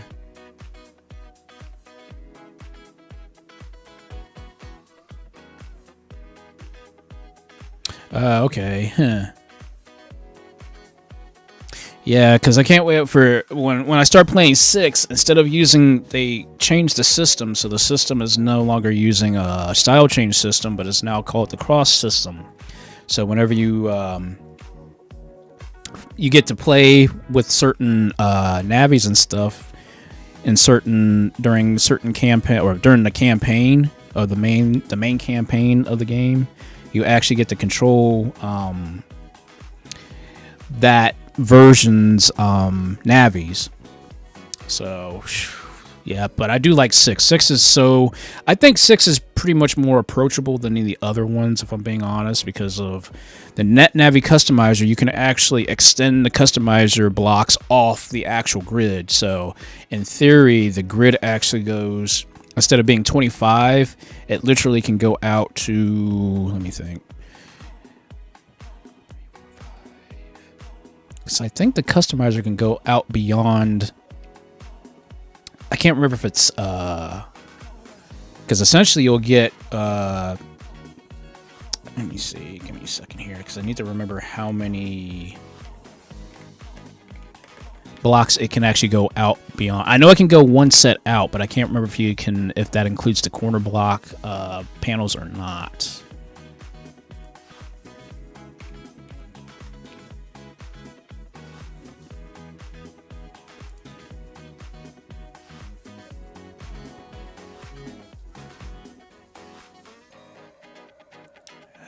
Let's see, 1, 2, 3, 4, 5, 6, 7, 8, 9, 10, 11, 12, 13, 14, 15, 16, 17, 18, 19, 20.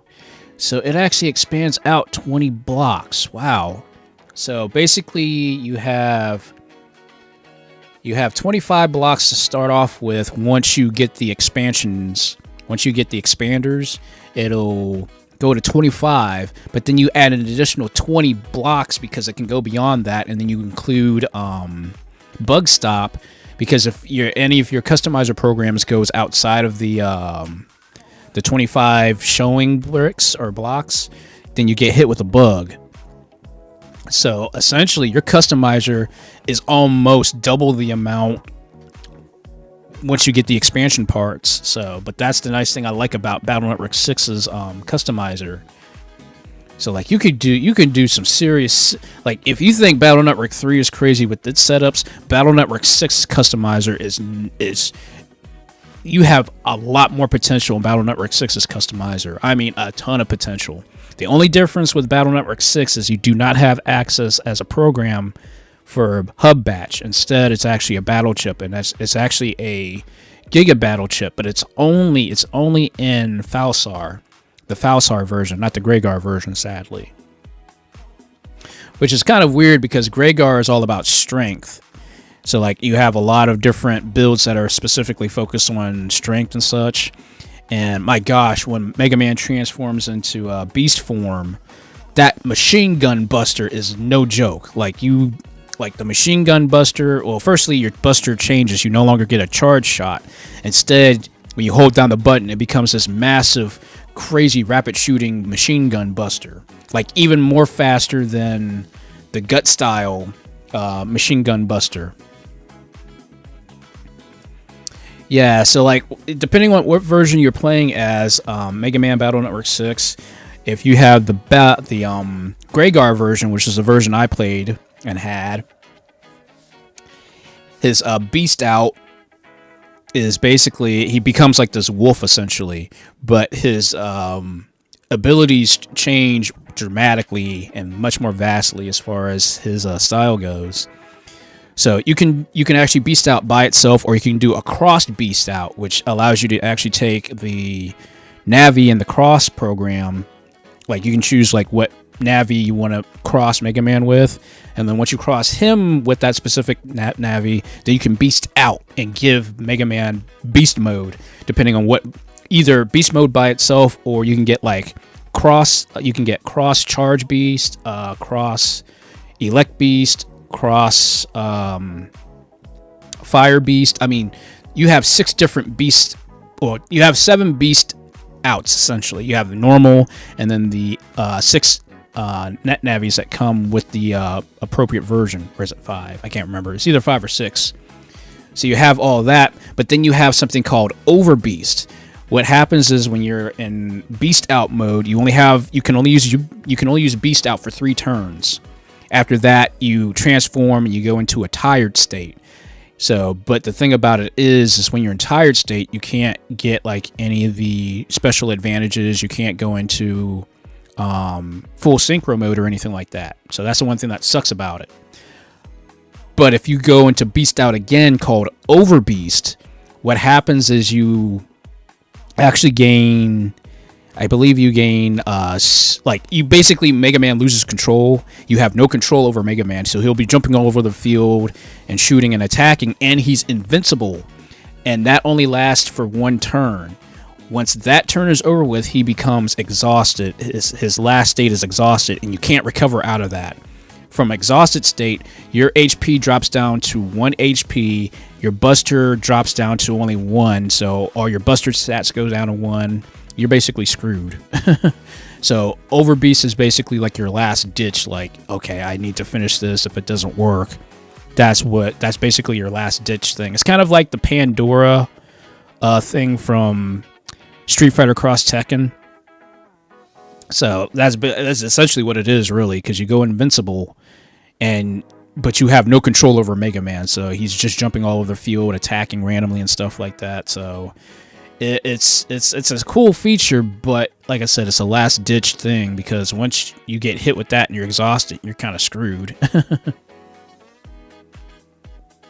I think I've only used that once, and I think that was when I was fighting one specific boss. I won, thankfully, but it was like, wow, okay, exhaustion emotional state is not to be messed around with.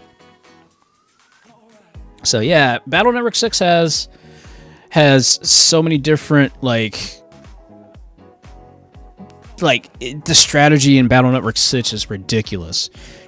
Because in Battle Network 4 and 5, you had Double Soul, which is basically the cross soul ability, but Double Soul only lasts for 3 turns for each thing. So it's kind of like in a replacement of how basically Beast Out works. But in Battle Network 6, you have Cross Soul, and Cross Soul, you can stay in that soul as long as you want.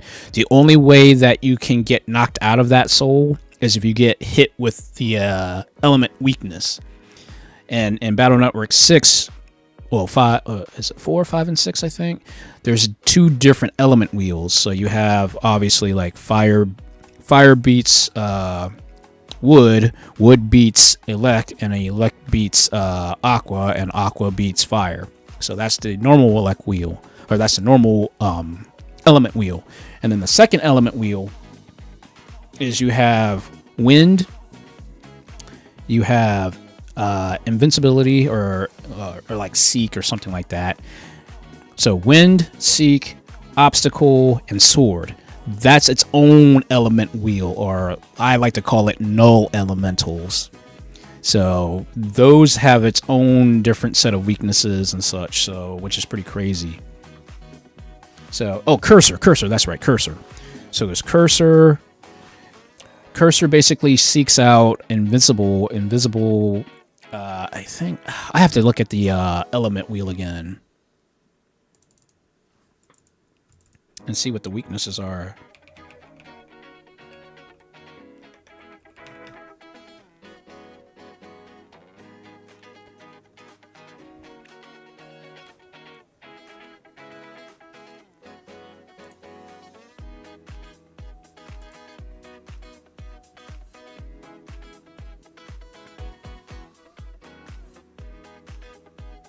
Okay, so yeah, it started in Battle Network 4. So you have sword element, recovery element, plus element, panel destruction element, invisible element, obstacle element, wind element, break element, and curse element.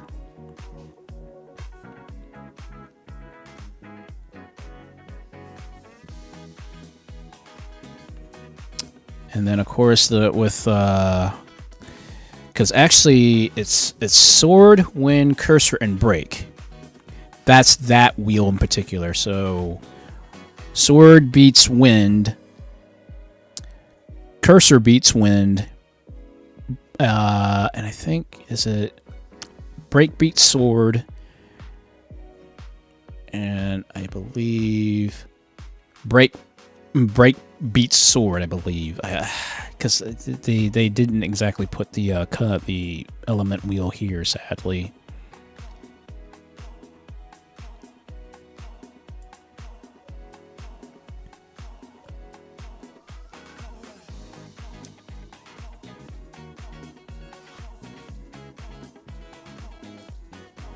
But what's really crazy about break chips, I do like break chips, and the cool thing about break chips is, say if you freeze an opponent and you throw a break chip at them, that does double damage. And to freeze opponents, at least when you're to freeze opponents in Battle Network 6, they have to be standing on a water panel. And that has to be an ice element. You hit them with an ice element, they freeze. And basically, once they're frozen, they can't do anything. And if you get hit with a break chip, oh, that does double damage. And then also imagine if the crazy thing, if you got hit with, if you're a specific element type, that could do a potential of ×3 damage right there in one hit.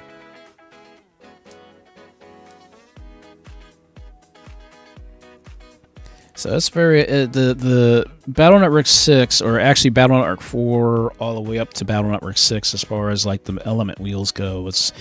There's so much potential, and I love how much potential you have in Battle Network 6 versus every other Battle Network, which is why I tell people don't play Battle Network 4 because it sucks. You have to basically beat the game 3 times over in order to unlock everything, which is stupid. I understand they kind of did it for a way to like basically get the replay value of the game going, but you don't want to play and beat the game 3 times to unlock one little area. Like, you beat the game once, then you have to, or actually I think you have to beat the game 4 times, because you unlock the final area, the actual hidden final area, the secret area, but you can only go so far each time you beat the game, because basically your first playthrough, you only get to unlock 3 of the navies. Your second playthrough, you get to unlock 2 more navies, and I think your final playthrough, you unlock 1 more navi. So it's stupid. It's weird how it works. I wish they didn't do it that way, but that's why a lot of people were like, okay, Battle Network 4 sucks because of that. And then, thankfully, they changed it in Battle Network 5 and 6. So 4, in my honest opinion, is the weakest as far as that goes. Yeah, Battle Network 4, if you're only interested in Battle Network for the story, only play 4 and just play it and get done with it. Because again, you have to beat it at least 4 times to unlock everything. Because I'm going to be honest with you, the one area that sucks so badly is the amusement park stage. I can't stand it because it's the longest part in the freaky game, and it's too freaking tedious. So that's the part that I hate the most. And I think everybody can agree with me who's played Battle Network 4 knows that area is the longest and the most tedious, and it sucks.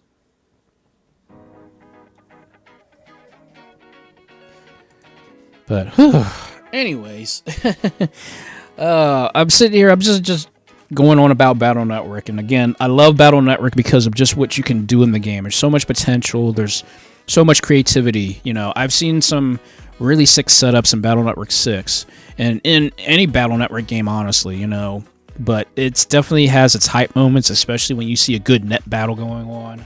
Oh man, there's some really good, I've had some very good net battles with people, and I wish Battle Network came out a little bit maybe later in life, so that way we could actually enjoy true net battling. When it came out on the Game Boy Advance, you obviously are stuck with local play only for obvious reasons.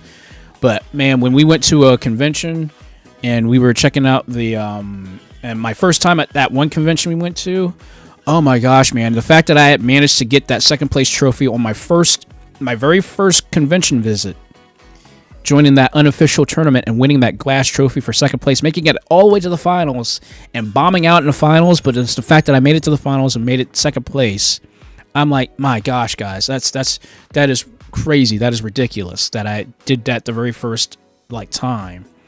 And I'm like, man, it's kind of funny the way I think of it now, but it's like, I cannot believe I hated Battle Network because it was not traditional Mega Man, and hating on it for so many years, and then finally getting into it, and then basically coming home with a second place trophy. That's probably the most weirdest thing of anybody to say, that I hated something and then I got into it and I managed to win a trophy from it. That shows you just how much I really actually love Battle Network now. From hating it because it wasn't traditional it wasn't a traditional Mega Man game, to just, it's an incredible RPG series. It's everything that I think anybody who wants to get into esports should play. It's the perfect esports game. For those who want to do card collecting but want real-time strategy, wants to just do all kinds of crazy stuff, because it's not just about strategizing with your deck. It's about positioning. It's about using your buster. It's about timing. It's about everything. That's the thing I love about Battle Network. You're not just limited to turns and waiting for your opponent to hit. You are basically at it at the same exact time. It is the perfect esports game, and you can't. I don't know outside. Obvious reasons outside of all the other esports titles, but this is one I think a lot of people can get into because it's not too difficult. You're only limited to 9 moves on a field, and the game is very, very much played where its advantages work out for everybody. And the great thing that I like about also the Battle Network does for PvP battles is that your opponent is on the same exact field you are, in terms of you're both on the red field. But what happens is your character is mirrored on the other field. So that way nobody feels okay, it's your traditional fighting game. One person's going to be on the left side and the other person's going to be on the right side. Instead, both of your characters are on the right or the left side of the field, and it basically mirrors your opponent on the right side of the field. So that way nobody's okay, what am I doing? How am I going to do this? It's crazy how it works,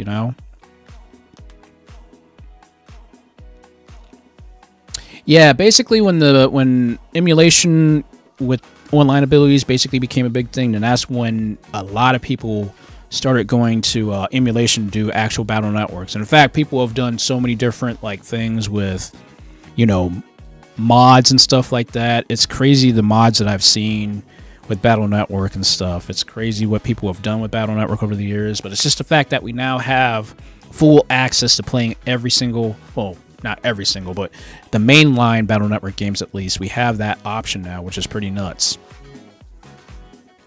And it's crazy now how I'm seeing people playing this for the first time and enjoying it the way I enjoyed it back when I was in high school. And it's still something that Battle Network holds just it's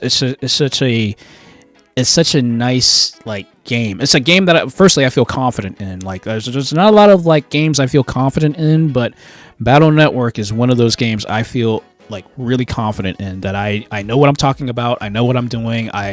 Obviously you guys seen my skills at firsthand, what I can do in Battle Network.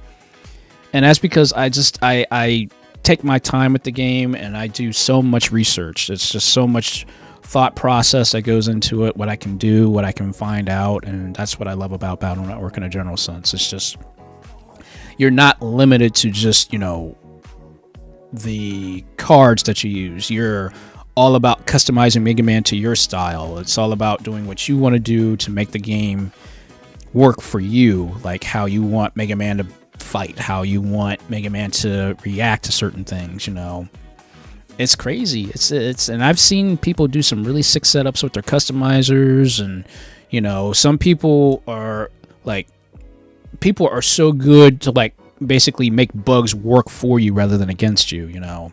Because like at first it's like, oh, you don't want to have any bugs in your customizer. Wrong. You want to have bugs in your customizer, especially if you want to know a very good 6 setup you can get out of like a customizer. Like I've seen people who use that water gun, the little teeny tiny water gun that only goes 1 square ahead. Basically, the water gun is a charge shot sword attack.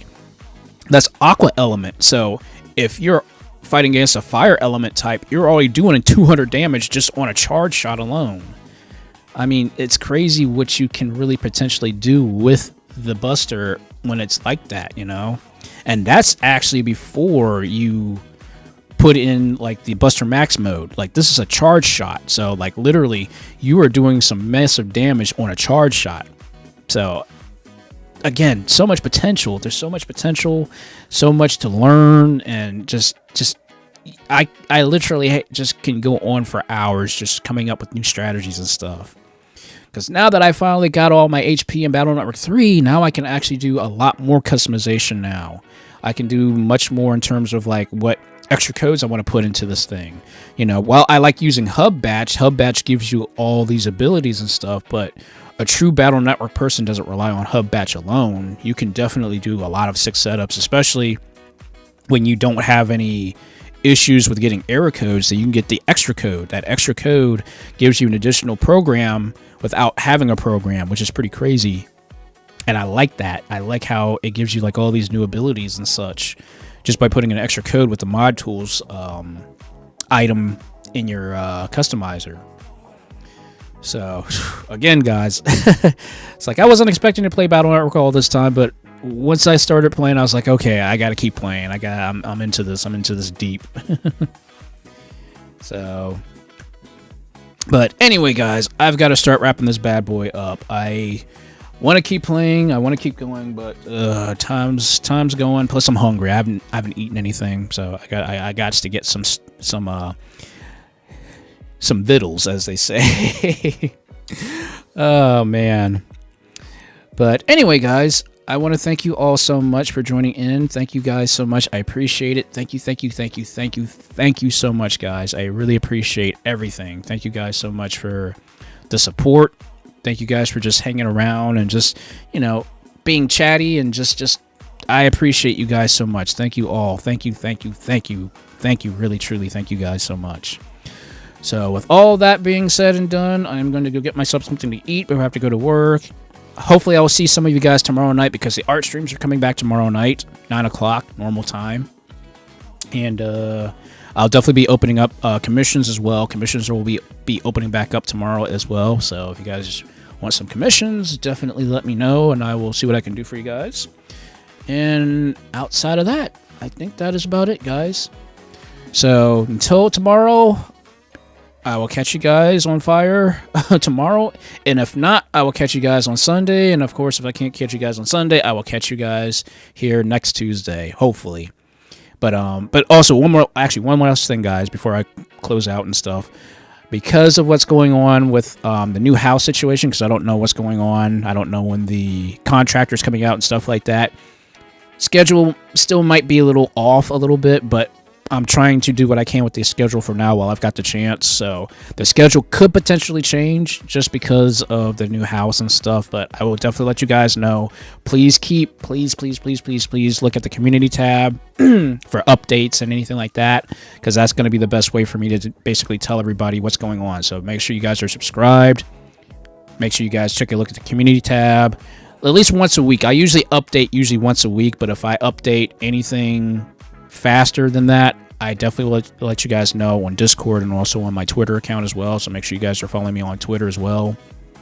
And we'll pretty much be playing it from out now. So that's about it. So as far as I know, that's it, guys. So so until I catch you on any of those days, I hope to catch you guys all on fire later. Please have a good night, have a good afternoon, have a good day, whatever time it is in your world. Please enjoy this day, and hopefully I will catch you guys on fire later. Take it easy, everybody.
SHAKUNETSU Tiger here, otherwise known as Eric the Tiger, here to say thank you for checking out this video. If you do like my content, hey, please like, share, and subscribe to this channel. And make sure you hit that notification bell. It'll definitely let you know when I make a brand new video, or of course when I live stream. Just to give you a heads up, I do live stream video games and a lot of old school stuff every Sunday, 8 p.m. Eastern Time. If you have nothing else to do, check out these videos on the side here. Who knows, you might find something you might like. Until next video or next live stream, I hope you guys take it easy, take care of yourselves, and I'll catch you all on fire later.